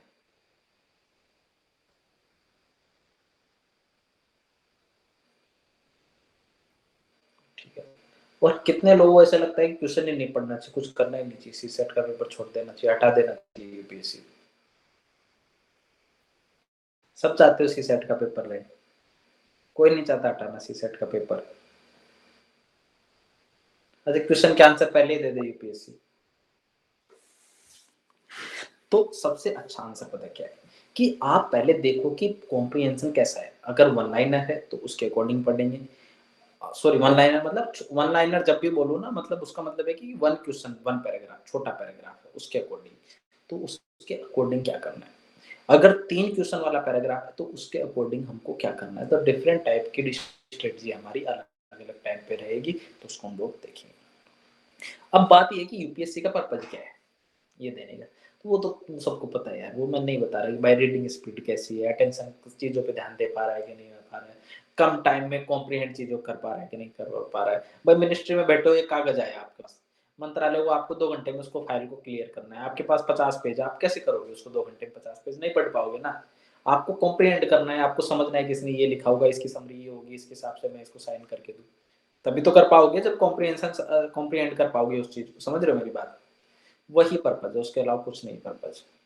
हिंदी में, इंग्लिश में, किसी में भी फाइल आपको कैसे, ओवरऑल तो आपको फाइल तो आपको ही क्लियर करनी है मिनिस्ट्री में जाके, या आपके पास प्रपोजल आता है, कितनी फाइलें लगी रहती है, 100 फाइलें आपके पास, आपको हर एक फाइल में साइन करके देना है, तो ऐसे थोड़ी साइन डायरेक्ट कर दोगे। मेरे जैसे तो आदमी तो लिख के दे देगा आपकी सारी संपत्ति साहब मेरे साथ नाम करा दो, और वो साइन करवा के ले जाएगा। कॉम्प्रिहेंड करना पड़ेगा ना चीजों को। तो उसके लिए सबसे ज्यादा जरूरी है कि आपके पास जो इंटरप्रिटेशन स्किल है, आपकी जो पढ़ने की स्पीड है वो अच्छी है। अब पैसेज के बीच कैसे हमको सारे पैसेज, हम मैंने कहा कि हमको नहीं करने, हमको कुछ एक पैसेज ही करने हैं। पहली चीज तो पैसेज कौन से करने, तो जो सब्जेक्ट आपके अकॉर्डिंग हो उनको प्रायोरिटी पे करना है। फिलोसफिकल अगर आप किसी का सब्जेक्ट नहीं है और फिलोसफिकल है मेरे को नहीं समझ में आ रहा, तो उसको छोड़ देना भाई, उसको गोला कर देना या बी कर देना, ठीक है, जो करना है कर देना, पर छोड़ के चले जाना। अगर पैराग्राफ ही नहीं समझ में आ रहा, क्वेश्चन के ऑप्शन ही नहीं समझ में आ रहे, तो छोड़ के चले जाना, उसमें कोई दिक्कत नहीं है टाइम लगाने की, अपने को टाइम खराब नहीं करना है, ठीक है। एकेडमिक पैसेज जनरली चले जाना, क्योंकि डेटा फैक्ट जिनमें होता जाएगी, इकोनॉमिक की ग्रोथ हो रही है, इकोनॉमिक ग्रोथ की वजह से क्या होगा, आर्किटेक्ट में ये हो गया तो उसकी वजह से क्या होगा, तो वो ऑलरेडी आप लोग पढ़ चुके हैं, सारी चीजें कंटिन्यूस बेस पे कर रखे होते हैं, तो उनको तो आप सकते हो। बाकी पीपीटी अच्छी लग रही है ना यार, देखो ऊपर नीचे होता जा रहा है, मैं सोच रहा हूँ ये क्या हो रहा है। चलो ठीक है भाई। अब स्ट्रक्चर ऑफ पैसेज कैसे करना है सॉल्विंग क्वेश्चन को, ठीक है। पहले तो देखो दो चीजें होती है, अगर उसने क्रक्स पूछा है ना, अगर उसने क्रक्स पूछा है, सबसे पहले क्वेश्चन देखो कि उसने पूछा क्या है। उपनिगमन पूछा है हिंदी, यार इंग्लिश चल जाएगी ना थोड़ी थोड़ी, कोरोलरी पूछी है, इन्फरेंस पूछा है, अजम्पशन पूछा है, इतना तो समझ लोगे, या हिंदी में बोलो एकदम कि पूर्व धारणा पूछी है, पूर्वानुमान पूछा है, निष्कर्ष पूछा, तो दोनों दो चला लेता हूँ मैं, ठीक, कोशिश करूंगा इंग्लिश बोलो तो समझ लेना। तो पहले हम वो देखेंगे कि एक्चुअल वो पूछा क्या है, क्रक्स पूछा है, अजम्पशन पूछा है, कोरोलरी पूछा क्या है उसने, सबसे पहली चीज तो हमारी उस पे जाएगी। अगर वो क्रक्स पूछ रहा है, अगर वो क्रक्स पूछ रहा है, तो हम इंट्रोडक्शन की 4 लाइन और कंक्लूजन की 2 लाइन ये पढ़ के हम समझ जाएंगे कि एक्चुअल में इस पैराग्राफ में क्रक्स में होगा क्या। समझ रहे हो मेरी बात, समझ रहा है विनोद, कि कैसे इन सारी चीजों में इन जगह पे क्रक्स दिया होता है, कि भाई कोई भी चीज करेंगे अगर क्रक्स ही देना रहा तो मैं या तो इंट्रोडक्शन में कुछ चीजें बता दूंगा कि इससे संबंधित ये किए जाने की जरूरत है, और लास्ट में उसका कंक्लूड करूंगा, तो वहां पे आपको जनरली क्रक्स है या जो निहितार्थ है वो आप वहां से निकाल सकते हो। लेकिन अगर आपसे पूछता है कि एजम्पशन क्या है, पूर्वानुमान क्या है, तो आपको एक एक लाइन पढ़नी पड़ेगी। अगर आपसे इन्फेरेंस पूछ रहा है तो आपको एक एक लाइन पढ़नी पड़ेगी, ठीक है। कुछ एक बेसिक रूल है, तो उनके अकॉर्डिंग क्वेश्चन में पूछा क्या है उसके अकॉर्डिंग हम डिसाइड करेंगे कि पैराग्राफ पहले पढ़ना है या क्वेश्चन पहले पढ़ना है। क्लियर इतनी कहानी। अब बात करते हैं कि भाई इंट्रोडक्टरी ये वाला हम लोग कर दिया, कंक्लूजिंग सेगमेंट ये दोनों हम लोगों ने बता ही दिए, ठीक है। अब अगला है एलिमिनेशन टेक्निक्स। एलिमिनेशन टेक्निक्स हमेशा काम आती है। एजम्पशन, पूर्व धारणा, एजम्पशन हो गया या इन्फेरेंस हो गया। इन्फेरेंस और एजम्पशन जनरली ऐसी हार्ड थिंग्स नहीं होती, बदल जाएगी। गाय हमेशा कुत्ता ही होती है, लड़के हमेशा धोखेबाज ही होते हैं, ये पूर्वानुमान जनरली सही नहीं होते हैं। मैं देखो लड़कियों पे कोई टिप्पणी नहीं करता, जितने भी करता हूँ मतलब एम्पावर्ड वर्क पे किए जाने चाहिए जितने भी, वैसे लड़कियां ज्यादा एम्पावर्ड है, ठीक है। हम बात कर रहे थे इसकी, तो एलिमिनेशन टेक्निक्स की बात कर रहा था कि ऑलवेज, नेवर, ये सारी चीजें, no, always, negative sentence generally गलत होते हैं। नेगेटिव सेंटेंस को हमेशा गोला करके रखना, नेगेटिव सेंटेंस यहाँ पे भी गलत होते हैं, पेपर 1 में भी गलत होते हैं, कि कोई भी इन्फेरेंस ऐसा नहीं निकाला जाना जाएगा कि भाई आप गलत चीज को प्रमोट करो। सीधी सी बात है ना, कोई भी न्यूज़पेपर ऐसे थोड़ी कि दारू पियो, हाँ, जैसे सभी प्रजातियां लुप्त हो जाएगी,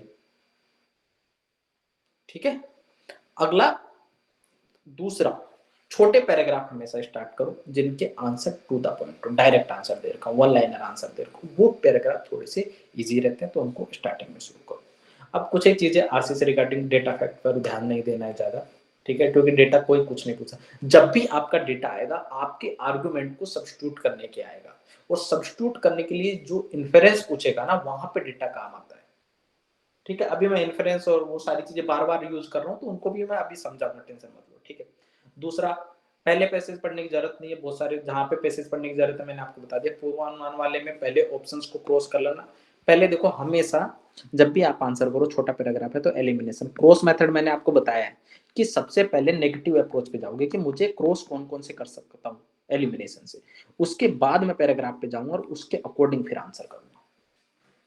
ठीक है, अगर तीन, जिसमें तीन क्वेश्चन है, मान लो तीन क्वेश्चन वाला पैराग्राफ है, समझ में आ रही है ना मेरी सारी चीजें, ये तो हो गया एक क्वेश्चन वाले पे।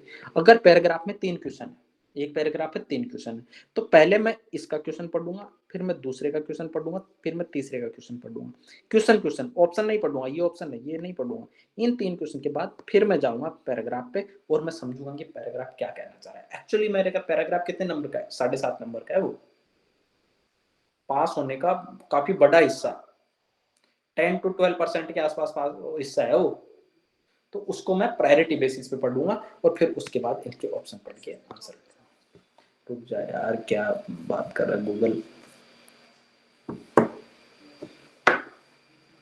ठीक है, क्लियर इतना? तीन पैराग्राफ, तीन क्वेश्चन वाले को कैसे पढ़ना है, एक वाले को कैसे पढ़ना है, दो वाले को कोशिश करना कि अगर इजी चीजें हैं तो ऑप्शन को एलिमिनेट करना और उसके बाद पैराग्राफ पे जाना, क्योंकि 5 नंबर का मामला है। ठीक है, तो ये कहानी यहां तक चल रही थी। अगला, उन आरसी को छोड़ते जो पहली बार में नहीं समझ में, सीधी सी बात है, तो कॉमन सेंस भी लगाएंगे और गद्यांश पे आधारित ही उत्तर देना है, अपनी दुनिया नहीं बसानी कि भाई ऐसा होता है तो ऐसा ही होता है, वो हम लोग बाद में देखेंगे। ठीक है, और पैराग्राफ के इंट्रोडक्शन और कंक्लूजन पे हमेशा ध्यान देना है। ठीक है, और खुद देखो, सबसे बड़ा इशू पता है क्या होता है एग्जाम में, मैं बताता हूँ। पेपर 1 और पेपर 2 में, पेपर 1 और पेपर 2 का मैं लोगों को बता दूं, जब भी तुम्हें लगे ना कि ये क्वेश्चन टफ है या पेपर टफ आ गया है, तो पहले तो बैठना आराम से, ऐसे चेयर पे बैठना, पानी पीना और फिर सोचना सब बर्बाद है। मैं बर्बाद नहीं हूं अकेला, सब बर्बाद है। क्योंकि ये ना एक्चुअली ये मेरा फंडा था, जब मेरे को लगता था कि एग्जाम में ऐसा पेपर आया, तो पिछली बार मैं मेरे स्टूडेंट्स को बताया, तो एक स्टूडेंट है तृप्ति नाम की, आई होप कि कुछ लोग जानते भी होंगे तुम लोगों में से, पहले वो इंटरव्यू दे रही है इस बार।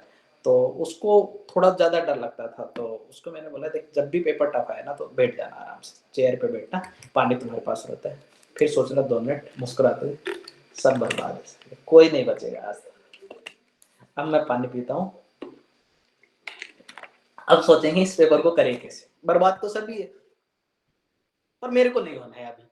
मेरे को पता लग गया कि सब बर्बाद है। पेपर 1 जैसे देखोगे ना आप पिछले साल वाला, तो पहली फीलिंग ये आएगी, अरे भाई ये क्या गया, ओनली 1 ओनली 2 ओनली 3। तो कुछ लोग तो ऐसे होंगे, अरे बाप रे मर गया रे मर गया। कुछ एक ऐसे, कुछ एक मेरे जैसे होंगे, आज तो यूपीएससी ने मजे ले लिए, कोचिंग वालों का धंधा बंद कर दिया। और एलिमिनेशन वालों पे ज्यादा हंसी आएगी कि इनकी तो दुनिया ही बर्बाद हो गई, बेचारों ने नई नई बसाई थी 500 700 में, अब क्या होगा इस देश का। चलो कोई नहीं, मेरे को तो संभालना ही है देश, मैं देखूंगा क्या कर सकता हूँ। अब मेरे को थोड़ा इससे क्या होगा, ऐसा सोच लिया ना आपने, 2 मिनट खुद से बात कर ली, तो उससे क्या होगी, आपका जो कॉन्फिडेंस लूज होना था ना वो नहीं होगा, और वो आपको गेन देगा, एक पॉजिटिव गेन देगा। ये हमेशा ध्यान रखना, अगर आपने इस ट्रिक को अपना लिया ना पूरे पेपर में, मैं लिख के दे रहा हूँ कि आपका 10 नंबर बढ़ेगा। अरे यार एलिमिनेशन टेक्निक्स में बताऊंगा, अभी टेंशन मत लो। अभी आज पॉलिटी का बताया ना तुम लोगों को, 23 का पेपर करूंगा मैं, 23 वाला पेपर तुम्हें एलिमिनेशन से करके बताऊंगा कि क्या होता है एलिमिनेशन एक्चुअल में। वो नहीं होता है कि 1 और 2 आ गया तो तीसरा गलत होगा, उसको एलिमिनेशन नहीं बोलते हैं। वो तो नया धंधा खोला था लोगों ने यार, वो तो फेल ही होना था। ठीक है, तो ये अप्रोच हमेशा अपनाना, जब भी पेपर में लगे कि पेपर टफ है या पेपर का लेवल अलग हो गया, आराम से बैठना, खुद को देखना कि मैंने अपना कितना टाइम यूपीएससी को दिया है, कि क्या पेपर पूछे, ये पेपर, इसको तो मैं अभी निपटाता हूँ, देख लो बाहर मिलना 2 घंटे के बाद, अभी तो थोड़े कम करूंगा लेकिन बाद में मिलूंगा तुम लोगों से। तो दिमाग को थोड़ा सा रिलैक्स देना, एकदम हाइपर मत होने देना, हमेशा ये चीज ध्यान रखना। ठीक है, अब बात करते हैं पैराग्राफ की कैसे करना है। स्मॉलर पैराग्राफ प्रायोरिटी पे करेंगे। ठीक है, अगर 2 या 3 क्वेश्चन है उसमें, तो फिर हम लोग वहां पे पैराग्राफ को पहले पढ़ेंगे, छोटे वाले पैराग्राफ में आंसर पहले पढ़ेंगे, एलिमिनेट करेंगे, उसके बाद पैराग्राफ पढ़ेंगे, फिर आंसर करके निकल जाएंगे। इसमें मेरे हिसाब से 1 से 1.5 मिनट लगेगा, इससे ज्यादा नहीं लगेगा। और दूसरी चीज, अगर आपको नॉलेज है उस सब्जेक्ट के बारे में, लाइक पॉलिटी का, अगर वो लोकतंत्र की बात कर रहा है, फेबियन समाजवाद की बात कर रहा है, तो वो आपको ऑलरेडी अगर कंसेप्ट क्लियर है, तो आप उसकी फैक्ट देखो कि इसमें ये लिख, बस खत्म, स्कैन करो 5 सेकंड में, उसके बाद तुम्हारा आंसर अपने आप आ जाएगा। तुमको उसमें टाइम देने की जरूरत नहीं है, ठीक है। और हमेशा पैराग्राफ को पार्टीशन में करना, एक पार्ट छोड़ दो, फिर दूसरा पार्ट यहाँ से शुरू हुआ, तीसरा पार्ट यहाँ से शुरू हुआ। अच्छा, अब तुम ये कहना चाह रहे हो, चलो ठीक है, ये मान लेते, अब बताओ अगली लाइन में क्या कहोगे। अभी देखो, मैं तुम्हें ना कुछ एक पैराग्राफ पढ़ के सुनाऊंगा, कैसे पढ़ते हैं पैराग्राफ, ठीक है। एग्जाम में इसको अप्लाई करना, जितने भी टेस्ट सीरीज आप दे रहे हो, थोड़ा खुद से बातचीत करते हुए, आई होप कि 100% रिजल्ट मिलेगा, ठीक है। अगला, इजी पैराग्राफ, कंफर्ट जोन में है, प्रायोरिटी पे करने, मीडियम डिफिकल्ट को सेकंड टाइम में करना है अगर टाइम मिलता है तो, ये सारी चीजें। और एडिट, अब देखो एक चीज, रीडिंग स्पीड को बनाने के लिए थोड़ा सा पढ़ना पड़ेगा अभी। या तो जागरण, हालांकि जागरण जिन लोगों का हिंदी मीडियम है वो जागरण की सलाह दूंगा भाई, जो कट्टर कांग्रेसी या सपा वाले हैं या फिर कांग्रेस वाले हैं, जो भी है, मतलब आप वाले हो, मेरे को आपसे हाथ जोड़कर निवेदन है कि आपकी रीडिंग स्पीड के लिए, मेरे भले के लिए नहीं, मैं तो खुद आदमी किसका, मेरी तो पार्टी नहीं, हालांकि तो बीजेपी का नहीं पर मैं ठीक है। तो जिनको जागरण पढ़ने से दिक्कत होती है कि सर सारा बीजेपी का दे देता है, दुनिया बर्बाद कर रही है किसने, बहुत सारे लोगों को दिक्कत रहती है, तो एडिटोरियल पढ़ना है अपने को बस। उसमें मोदी जी बुराई है या अच्छा है, अपने को कोई मतलब नहीं, अपने को अपनी स्पीड बढ़ानी है बस।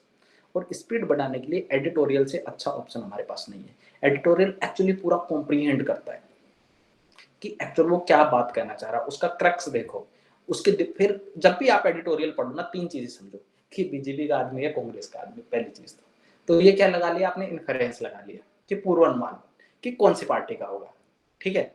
अब उसके बाद सोचो कि इस पैराग्राफ के थ्रू ये क्या करना चाह रहा है, ये हो गया आपका कंक्लूजन ओवरऑल।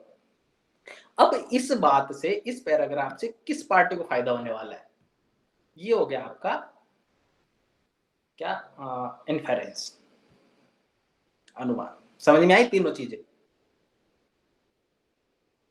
अब कहानी कुछ ऐसी रहेगी, अच्छा अभी तो मिस्टेक, अभी इन पे आएंगे क्रिटिकल मैसेज वगैरह पे, एक एक पैराग्राफ हम करेंगे अभी आराम से।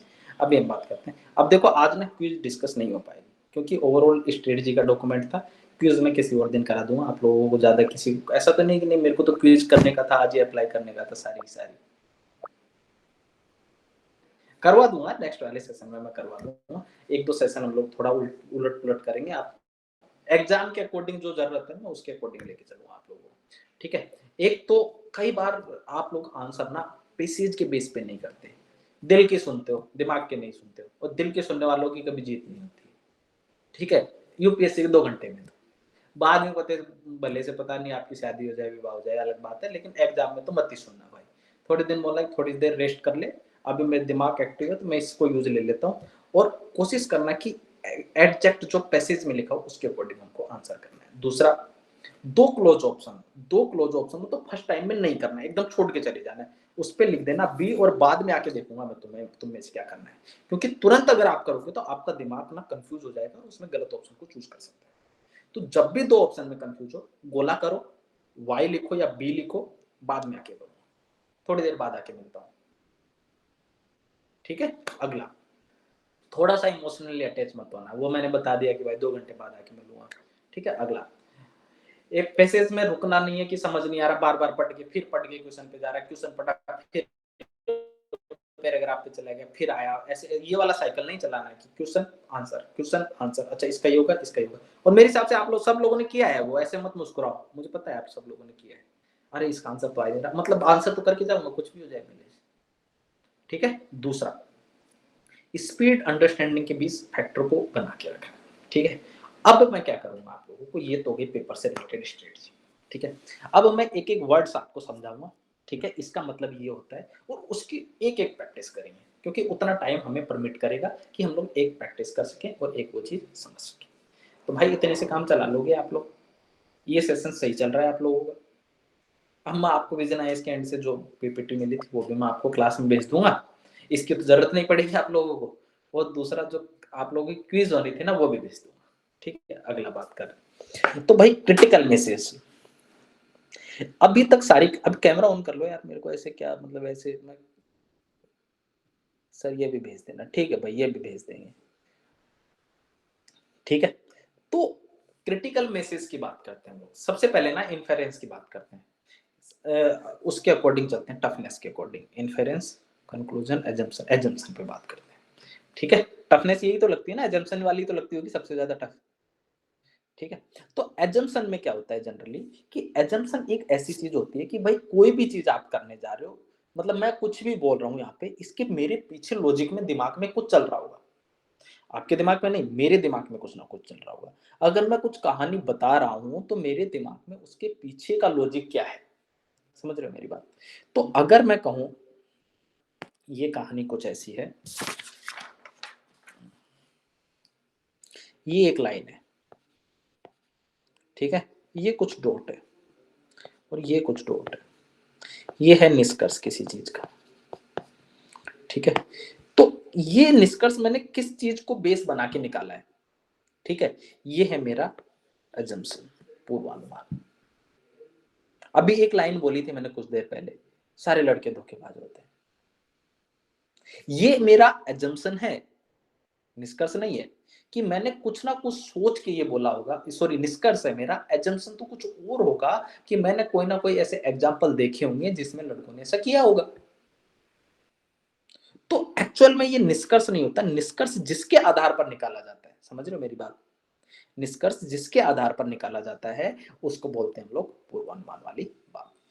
अगर मैं इसको प्रैक्टिकल लाइन में देखूं तो ये कुछ ऐसा होता है, conclusion equal to fact plus assumption, कि हम कंक्लूजन तक तभी पहुंच सकते हैं जब हमें फैक्ट दिया हुआ और मेरी कुछ पूर्व धारणा हो, समझ रहे हो, कि मैं किसी निष्कर्ष पर तभी पहुंचा हूं या तो मेरे दिमाग में कुछ एजम्पशन बना रखा हो कि ऐसा करने से ऐसा होता है।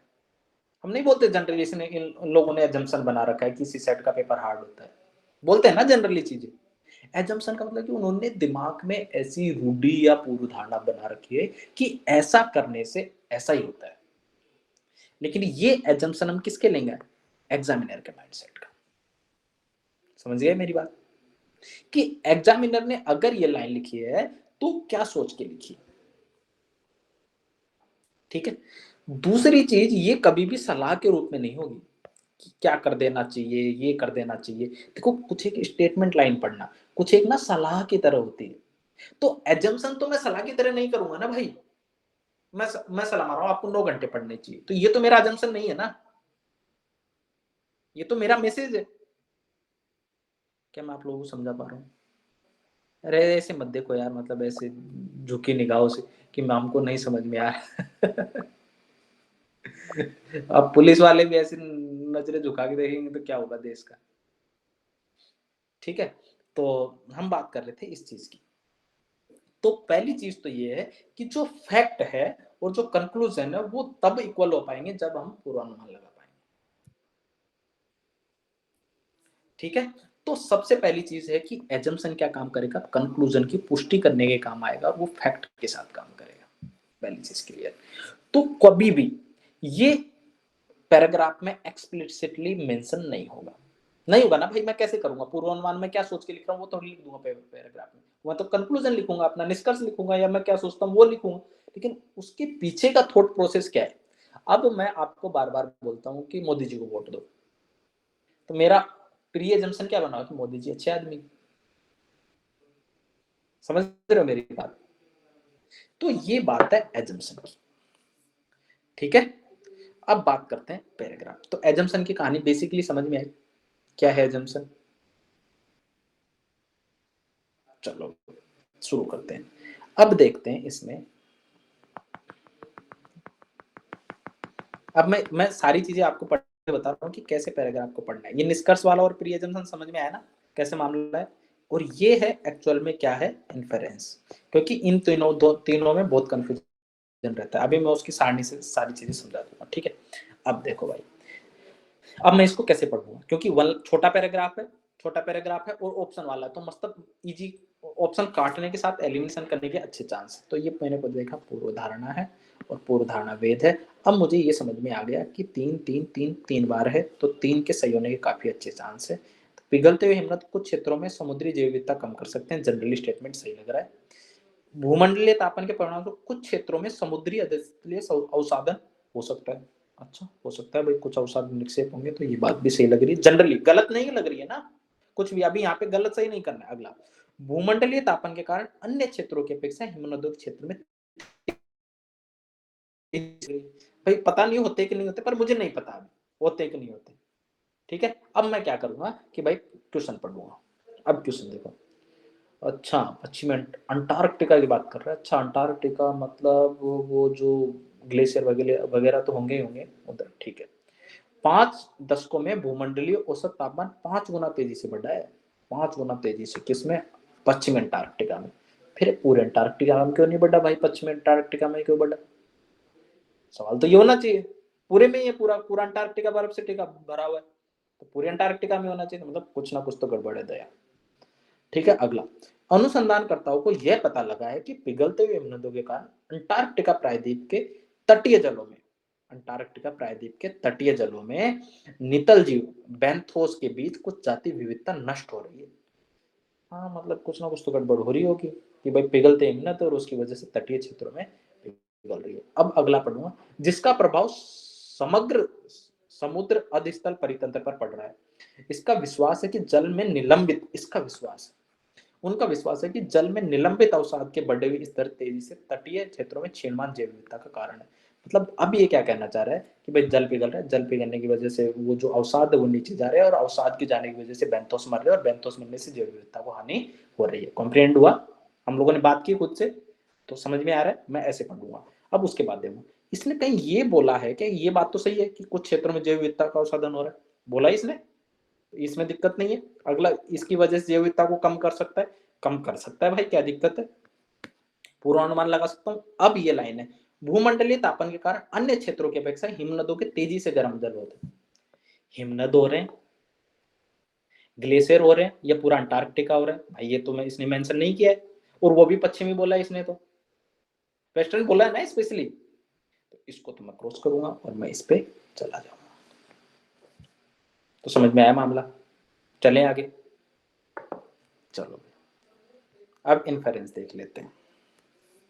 अब इन्फेरेंस क्या होता है कि इसके ना क्वेश्चन जनरली मैंने आप लोगों को अभी बताया था, अभी काफी क्वेश्चन आ रखे हैं, सबसे सेकंड हाईएस्ट यही है इन्फेरेंस वाला ही। ठीक है, वो पीपीटी आपको भेज दूंगा तो आप देख लेना। अब क्या है इन्फेरेंस? एक तरीके से कंक्लूजन ही है, ये कंक्लूजन है और ये इन्फेरेंस है। लेकिन इन्फेरेंस क्या है कि अनुमान, कि ऐसा अगर हुआ तो इसकी वजह से ऐसा होगा, समझ रहे हो? पहले ये है परिणाम, ये है फ्यूचर टेंस और ये है पास्ट टेंस। ये पास्ट क्या था? एजम्पशन। फ्यूचर क्या होगा? इन्फेरेंस। क्या मैं आप सब लोगों को परिभाषाएं समझा पा रहा हूं क्या, या मैं ही समझ पा रहा हूं, ये मेरे दिमाग की उपज है सारी? चलो भाई, तो यहां पे क्या कर रहा है कि भाई ये तार्किक निष्कर्ष तो है, लेकिन क्या है फैक्ट बेस पे, कि भाई जो परिणाम दिया हुआ ना यहाँ पे, फैक्ट दिए हुए हैं, इसका परिणाम आगे इन फ्यूचर क्या होगा।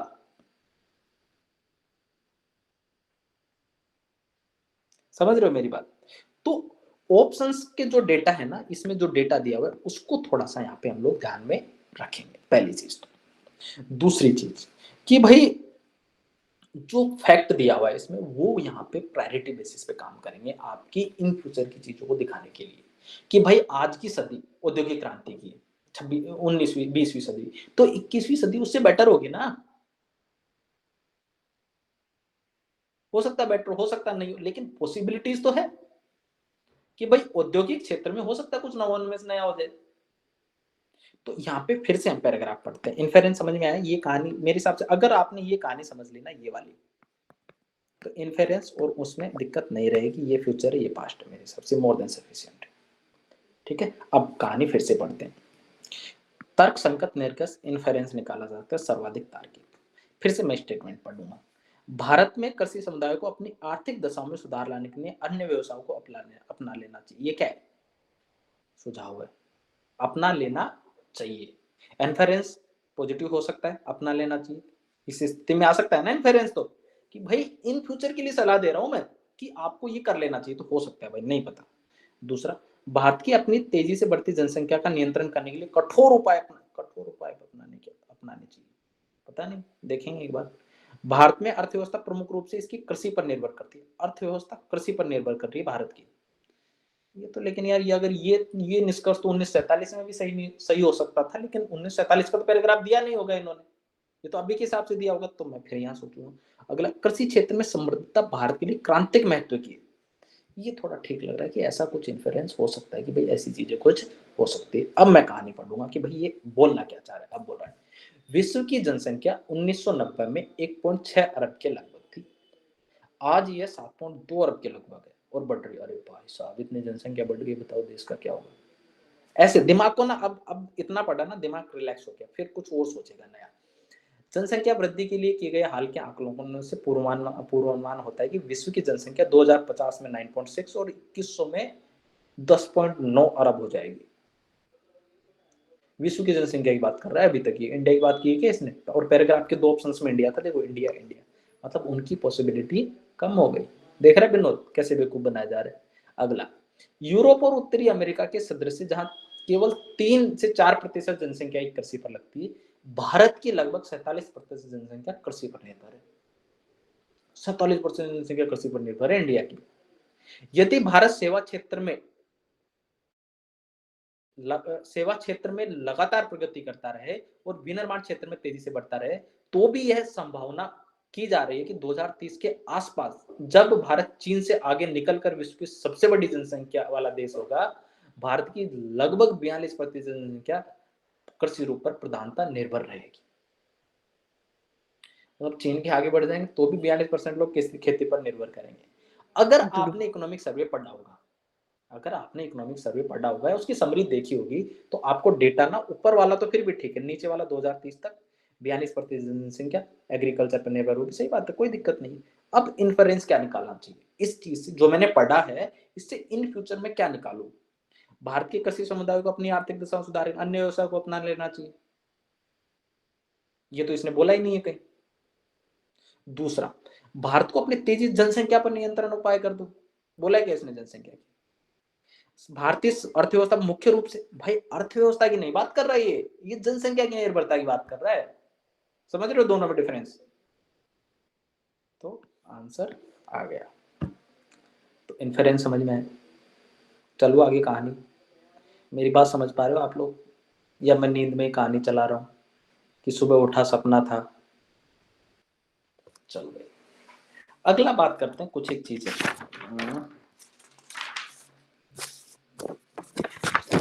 एक मिनट,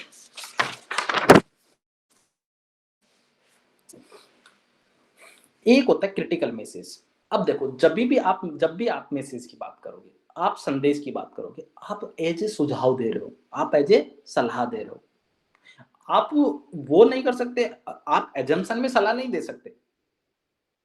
सकते ना। समझ पा रहे हो सलाह में एजम्पशन में क्या अंतर है? दिमाग खुला हुआ है। तो मैं संदेश की जब भी बात करूंगा, क्रिटिकल मैसेज की, तो मैं एज ए सजेशन दूंगा। पहली चीज तो ये क्लियर है। अब देखो, और ये कंक्लूड, जो भी पैराग्राफ है ना, उसके बेस पे डायरेक्ट अपने को कंक्लूजन निकाल के करना है, उसके लिए कोई चिंता वाली बात नहीं है। ठीक है, पहला निर्णायक संदेश क्या है? भारत को पीडीएस को संशोधित करना चाहिए, सुझाव सही है। भारत को डब्ल्यूटीओ का सदस्य नहीं होना चाहिए, ये बात भी चाहिए। भारत के लिए खाद्य सुरक्षा व्यवहार के साथ टकराव उत्पन्न करती है, ये बात भी सही लग रहा है। भाई ये स्टेटमेंट तो सही है ना, कोई दिक्कत है क्या? भारत की खाद्य सुरक्षा, डब्ल्यूटीओ विवाद चल रहा है, भारत अपने गरीबों को खाद्य सुरक्षा देता है। चलो देखते हैं भाई क्रिटिकल मैसेज क्या है। अब पहले ही लाइन है कि डब्ल्यूटीओ वाली आ गई। अब डब्ल्यूटीओ किससे संबंधित है? व्यापार से संबंधित। तो नहीं होना चाहिए, पता नहीं होना चाहिए कि नहीं होना चाहिए, देखते हैं भाई क्या बोलते हैं। डब्ल्यूटीओ का सदस्य होने के कारण भारत उन समझौतों से बंधा हुआ है जिन पर देश समस्त सदस्य का हस्ताक्षर किया और समर्थन किया। मतलब कोई ना कोई एग्रीमेंट से इंडिया समर्थित है। पहली लाइन खत्म। समझा जाता है कि कृषि समझौते के अनुच्छेद 6 के अनुसार कृषि उत्पादों के न्यूनतम समर्थन मूल्य उपलब्ध कराने में विकृति आएगी और सीमाओं के अधीन रखा गया है। सही है भाई, एमएसपी को ज्यादा नहीं बढ़ावा दिया जाना चाहिए, उसकी लिमिटेड कुछ सीमाएं होगी।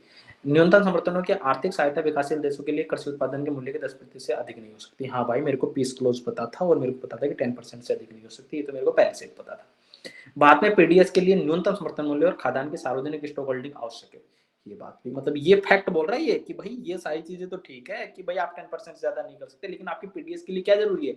सार्वजनिक स्टॉक होल्डिंग आपके लिए अनिवार्य है, अगर आपको फूड सिक्योरिटी इंडिया को देनी है तो। यह संभव है कि कुछ वर्षों में उत्पादकों को दी जाने वाली आर्थिक सहायता कृषि उत्पादक के 10% मूल्य से भी अधिक चली जाए। कि भाई जो ये अनिवार्य तो है, लेकिन ये हो सकता है कि डब्ल्यूटीओ का जो आपका एग्रीमेंट है ना, उससे भी क्रॉस कर जाए उसको। एक तो WTO की सीमा हो गई और दूसरी फूड सिक्योरिटी हो गई, मेरे को वो भी देनी है वो भी देनी है, और वहां पे भी ये देखो अधीन रखा गया और अनुसमर्थन किया और बाध्यकारी है। दोनों चीजों में कंट्राडिक्ट समझ में आ रहा है। तो अब पहली लाइन पढ़ते हैं, भारत को पीडीएस को संशोधित करना चाहिए। सुझाव ठीक है, लेकिन ये भी तो बोल रहा है कि अनिवार्य है। समझ में आ रही मेरी बात? क्रॉस कर दूंगा। भारत को WTO का सदस्य नहीं होना चाहिए, क्यों नहीं होना चाहिए भाई? ये दोनों तो एक दूसरे के सेम हो गए, अगर ये होगा तो ये भी हो सकता है। दूसरा, भारत अपने करीबों खाद्य सुरक्षा देता है, बात तो सही है, लेकिन इसमें और भी तो चीजें हैं, सारी चीज WTO का सदस्य है, न्यूनतम MSP है, फिर उसके बाद 10% से अधिक बढ़ जाएगी, बहुत सारी चीजें दी हुई है। उसके बाद ये देखो ये कंप्लीट कर रहा है क्या, भारत के लिए खाद्य सुरक्षा व्यापार के साथ आर्थिक टकराव को उत्पन्न करती है। टकराव, हाँ भाई बात तो सही है, कर रहा है, WTO भी कर रहा है, हमको फूड सिक्योरिटी भी देनी। तो ओवरऑल हमेशा ना वाइडर पर्सपेक्टिव लिया करो। देख रहे हो ये लाइन कैसे जा रही है ऊपर, ये देखो जा रही। वाइडर पर्सपेक्टिव हमेशा जनरली सही होता है इस टाइप के क्वेश्चंस। क्लियर है भाई? मैं कहानी आगे चलाऊं अब। एक्चुअली ये अंतिम निर्णय के रूप में देखा जाता है, ठीक है। अनुमान किसी आगे की घटना के आधारित होगा। अब बात करते हैं, अनुमान हो गया, इन्फेरेंस, कंक्लूजन, एजम्पशन, इम्प्लीकेशन और ओपनिंग वन। क्या बचा? ये दो ही बचे ना अब तो। इम्प्लीकेशंस, इम्प्लीकेशंस एक तरीके से परिणाम के रूप में होती है। जैसे हम लोगों ने देखा ना इन्फेरेंस, इन्फेरेंस और इम्प्लीकेशन एक तरीके से कुछ ऐसे संबंधित होती है, ठीक है। इम्प्लीकेशंस क्या होती है? परिणाम जो समाधान के रूप में दिखाई जाएगी। भाई अनुमान, आपने को अनुमान लगाना पड़ा था कि इसका परिणाम क्या होगा, लेकिन इसका परिणाम भी एक तरीके से, इम्प्लीकेशन भी एक तरीके से इन्फेरेंस का ही पार्ट है, ठीक है। ये एक्चुअल में प्रॉब्लम सॉल्विंग दिखाता है कि आपको जो आपने किया है ना, इसका परिणाम समस्या क्या होगी, या उसका समाधान क्या होगा, या फिर उसका प्रभाव क्या होगा। समझ रहे हो? इम्प्लीकेशंस, मैं बोलता हूं ना कि भाई मैं तुमको अच्छे से नहीं पढ़ाऊंगा तो उसकी इम्प्लीकेशंस क्या होगी, वो सारी इम्प्लीकेशंस होगी। लेकिन एक तरीके से फ्यूचर की बात हुई ना, इन्फेरेंस में भी फ्यूचर की बात कर रहे थे, तो वैसा ही कुछ है ये भी।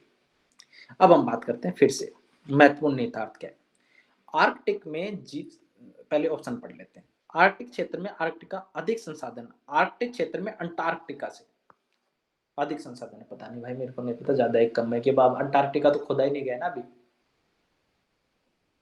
5 से 7 मिनट में कंप्लीट हो जाएगा, 2 सेशन 2 चल रहे हैं, जाते जाते देख लो यार, ठीक है। अगला, आर्कटिक क्षेत्र में भविष्य में विश्व के संसाधनों की कमी की भारी समस्या को सुलझ जाएगा। भारी समस्या को सुलझा देगा, एकदम आग लगा देगा, सारे संसाधन इधर से आ जाएंगे, जितने जिनके लोगों को समस्या हो रही है वो सबकी समस्या समाधान हो जाएगी। मेरे पास भी पैसा नहीं है, आर्कटिक की खोज होने के बाद करोड़ों पैसे आएंगे मेरे पास, क्रॉस कर दूंगा, ठीक है। आर्कटिक में ग्रीष्म हिम का पिघलना भू राजनीतिक परिवर्तनों का कारण बनता है, हो सकता है, जेनेरिक है। भारत के आर्कटिक प्रदेश में राज्य क्षेत्रीय दावे कर सकता है। अरे भाई साहब, अब तो मैं उधर दावे करूंगा, इंडिया बोलेगा कि आज से आर्कटिक का नाम, कौन सा नाम रखे यार कुछ नहीं बोलता भाई मैं, अब छोड़ रहा यार, नहीं तो फिर मेरे पे आरोप लग जाएंगे। मुक्त क्षेत्र तक पहुंच हो सकती है, ठीक है। तो भारत को आर्कटिक तक पहुंच हो जाएगी तो अलग ही दुनिया बसा देंगे ना, फिर तो योगी जी को उधर का शासक बना देंगे ठीक है। यूपी वाले दुखी मत होना भाई, योगी जी मतलब आर्कटिक पे भी शासन कर सकते हैं। बुलडोजर चलेगा नहीं, पर उधर क्या कहाँ चलाए अगला, आर्कटिक के जीवाश्म, अब हम स्टेटमेंट पढ़ते हैं। आर्कटिक के जीवाश्म ईंधन, मत्स्य, खनिजों का विपुल भंडार है। भाई साहब आर्कटिक में खनिज भंडार है, देख लो, पहले पता चल गया। अब वर्ष में अधिक लंबे समय तक सुलभ है, मतलब पहले कुछ टाइम तक होते थे, अब ज्यादा समय तक होने लग गए। लेकिन अंटार्कटिका की, जो कि शीत युद्ध के दौरान हुई आर्कटिक संधि के कारण शोषण से संरक्षित है। मतलब अंटार्कटिका का अभी शोषण नहीं हुआ है, आर्कटिक का तो हो रहा है, और किसी भी देश के द्वारा राज्य क्षेत्रीय दाव के अंतर्गत नहीं आता है। मतलब आर्कटिक पे कुछ लोगों ने दावे किए हुए हैं, अंटार्कटिका पे कोई किसी ने दावा नहीं किया हुआ है। पहली चीज क्लियर। इसके विपरीत आर्कटिक को औद्योगिकरण से सुरक्षित रखने के लिए कोई कानूनी व्यवस्था भी नहीं है, विशेषकर उस समय जब विश्व अधिक से अधिक संसाधनों के लिए लालायित है। हिम मुक्त ग्रीष्म की सुस्पष्ट संभावना ने आर्कटिक तट वाले देशों में पिघलते सागर के बड़े खंडों को छीना झपटी के लिए उत्साहित किया। कहीं भारत की बात आ रही है क्या? ये बोल रहा है किसकी? तट वाले देशों की। क्रॉस कर दूं? ठीक है, इसका परिणाम क्या हो सकता है देखा। अब आर्कटिक क्षेत्र संसाधनों की कमी की सुलझा देगा तो ये तो नहीं है ना भाई, पॉसिबल इतने संसाधन थोड़ी है कि भाई बांग्लादेश में भी जाके मछली बेचेंगे उधर से लाके। ठीक है, अगला, आर्कटिक और अंटार्कटिका से अधिक संसाधन, ऐसे तो बोला नहीं, उसने बोला कि एक्सप्लोर नहीं किया गया, उसमें संधि ऑप्शन यही बचता है। आर्कटिक में पिघलना भू राजनीतिक कारणों का परिवर्तन का, ये भू राजनीतिक परिवर्तन ही तो है कि चाइना अपना सिल्क रूट लेके जा रहा है। जिसने न्यूज पढ़ा होगा तो वो तो वैसे भी निकाल देगा, उसको इतना दिमाग लगाने की जरूरत ही नहीं है। भाई रशिया उधर अलग ही दुनिया बसा रहा है, चाइना उधर ही जा रहा है, यूएसए बोल रहा है कि नहीं आग लगा दूंगा, किसी को नहीं जाने दूंगा, ये तो फ्री एंड फेयर वाला रूट चाहिए मेरे को, तो वैसे ही आंसर आ जाता। ठीक है, अब कोरोलरी, कोरोलरी जनरली क्या होता है, क्विक आउटकम को बोलते हैं। ठीक है, जो एक्चुअल में आपने क्विक आउटकम, जो भी आपकी घटना हुई है और जो भी आपका परिणाम है, इसमें डायरेक्ट सिंक्रोनाइजेशन है या नहीं, सीधी सी बात है। अरे ले दे के पूरी पूरी की बात वो है कि आपने जो पढ़ा है उससे क्या निष्कर्ष निकाल सकते हो, निष्कर्ष का ही पार्ट है ये सारे कंक्लूजन। काम की चीजें तीन है, पूर्वानुमान, इन्फेरेंस और परिणाम। और परिणामों में काम की चीज क्या थी कि भाई एक तो क्रक्स हो गया जो जिस्ट था, और दूसरा अपना क्या था, ये क्या नाम था अभी हम लोगों ने देखा ना, इम्प्लीकेशन। इम्प्लीकेशन भी एक तरीके से यही था, ये इम्प्लीकेशन था, ये पूर्वानुमान था, और ये बाकी सारी चीजें इसमें आ जाएगी। कोरोलरी हो गया, क्रक्स हो गया, निहितार्थ, क्रिटिकल मैसेज आ गया, सारे समझ में आ गया ना, ये कहानी गोले समझ में आ गए ना सारे आपको, या नहीं आए? इस पे अगर आपको गौर कर लेते हैं, बाकी सारी चीजें क्लियर है। ये केवल हमें केवल, मैं तो तुरंत काट दूंगा, पढ़ूंगा ही नहीं, खाद्य उत्पादन में वैश्वीकरण में कटौती लानी चाहिए, नेगेटिव, नेगेटिव स्टेटमेंट काट दूंगा। समस्त खाद्य जात बीमारियों को उद्गम खाद्य प्रसंस्करण, समस्त काट दूंगा, मैं तो आंसर निकाल के चला जाऊंगा। पर स्टेटमेंट पढ़ना है, ऐसे निकल के नहीं जाना है, ठीक है, एक बार कहीं एक्सट्रीम उसी ने लिखा हो तो पहले देखना है, ऐसे डायरेक्ट नहीं जाना है एग्जाम में। अगला, खाद्य जात बीमारी की उत्पत्ति होने वाले बहुत से रोगाणुओं के विषय में जानकारी नहीं है। भाई साहब बहुत सारे के बारे में जानकारी नहीं है हमें अभी तक। खाद्य संक्रमण खेत से लेकर थाली तक किसी भी चरण में हो सकता है भाई साहब, किसी भी चरण में हो सकता है। बात है चूंकि खाद्य विषाक्तीकरण की अनेक घटनाएं अप्रतिवेदित रह जाती है, वैश्विक खाद्य जाल की बीमारियों का सही प्रसार अज्ञात है, मतलब उनका प्रसार का पता ही नहीं कैसे होती है। अंतर्राष्ट्रीय पर्यवेक्षण के अनुसार कारण जन जागरूकता में, अंतर्राष्ट्रीय पर्यवेक्षण के सुधार के कारण जन जागरूकता में बढ़ोतरी हुई, यद्यपि खाद्य उत्पादन में तीव्र वैश्वीकरण से खाद्य को नियंत्रित करना और अनुरेखित करना कठिनतर होने के कारण उपभोक्ता की भेदता बढ़ गई है, मतलब इसको नियंत्रित नहीं किया जा सकता, उपभोक्ता ज्यादा सुभेद्य हो गया है। WHO के एक अधिकारी का कथन है विश्व हमारी प्लेट में। चलो भाई, कोरोलरी क्या है, खाद्य के विकल्प अधिक होने के कारण जोखिम अधिक आते हैं। हाँ भाई बोला ना विश्व हमारी प्लेट में, ये बोल रहा है ना विश्व, देखो विश्व हमारी प्लेट में, विश्व हमारी प्लेट में मतलब, और जोखिम हमको पता भी नहीं कहां से आ रहा है, समझ रहे हो मेरी बात? भाई कहां से ओरिजिन है, कहां से थाली से आ रहा है, खेत से आ रहा है, कहां से आ रहा है हमको पता ही नहीं, लेकिन जिसके पास आ रहा है वो तो सुभेद्य है ना। वही तो कोरोलरी निकालना चाह रहा है कि भाई जिसके पास आ रहा है, भाई मेरे को 5 रुपए दे रहे हो, तुम कहां से कमा के लाए हो, पैसे तो मुझे दे, पुलिस वाले तो मेरे को लेके जाएंगे ना कि तेरे पास बरामद हुआ है। चिराग ऐसे मत कर, काली कमाई तेरे पास ही है पूरी। ठीक है, तो इस तरीके से 3 ऑप्शन अपन काट देंगे, ये आंसर अपना आ जाएगा। तो that's it from my side for CSAT paper 2। ये सारी चीजें फॉर स्ट्रेट जी से रिगार्डिंग, सारे ऑप्शंस मैंने आप लोगों को एक एक वर्ड्स को समझाया। क्रक्स कर लिए, एक मैं चीज और बता देता हूँ, क्रक्स लाइक जिस्ट होता है पूरे पूरे पैराग्राफ में, अगर क्रक्स पूछा है तो जो आपका पैराग्राफ है उसकी एक तरीके से समरी क्या होगी, तो उसको देखना बस, मेरे हिसाब से इसके अलावा कोई जरूरत पड़ेगी नहीं। तो अब मुझे बताओ, किसी को कोई समस्या है, कोई दुख है तो मेरे को बता दो। सर मैं जा सकता हूँ क्या? हाँ हाँ जाओ ना यार, मैं क्यों रोकूंगा। Thank you.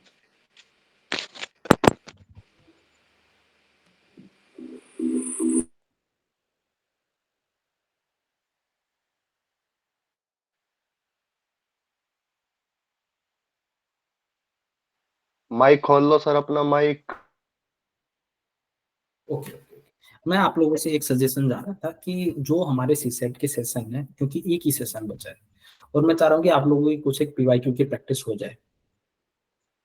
कोरोलरी एक तरीके से उपनिगमन है कि आपने जो किया है ना, एक दूसरे से सुसंबद्ध है कि नहीं, एक्स वाई से सुसंबद्ध है या नहीं, वो वाला है। और एक तरीके से कोरोलरी निष्कर्ष का ही पार्ट है, इसके आगे की घटना पीछे की घटना एक दूसरे से जुड़ी हुई है। तो मैं आप लोगों से ये सजेशन चाह रहा था कि पीवाईक्यू, क्योंकि आज तो क्यूज करवा नहीं पाया हूँ, और मेरे हिसाब से क्यूज से ज्यादा अच्छा है पीवाईक्यू का। या क्यूज ही करना चाह रहे हो आप लोग? क्यूज करने वाले हैंड रेज करो। कोई नहीं करना चाह रहा, सब दुखी हो गए। पीवाईक्यू करने वाले हाथ हाथ हैंड रेज करो।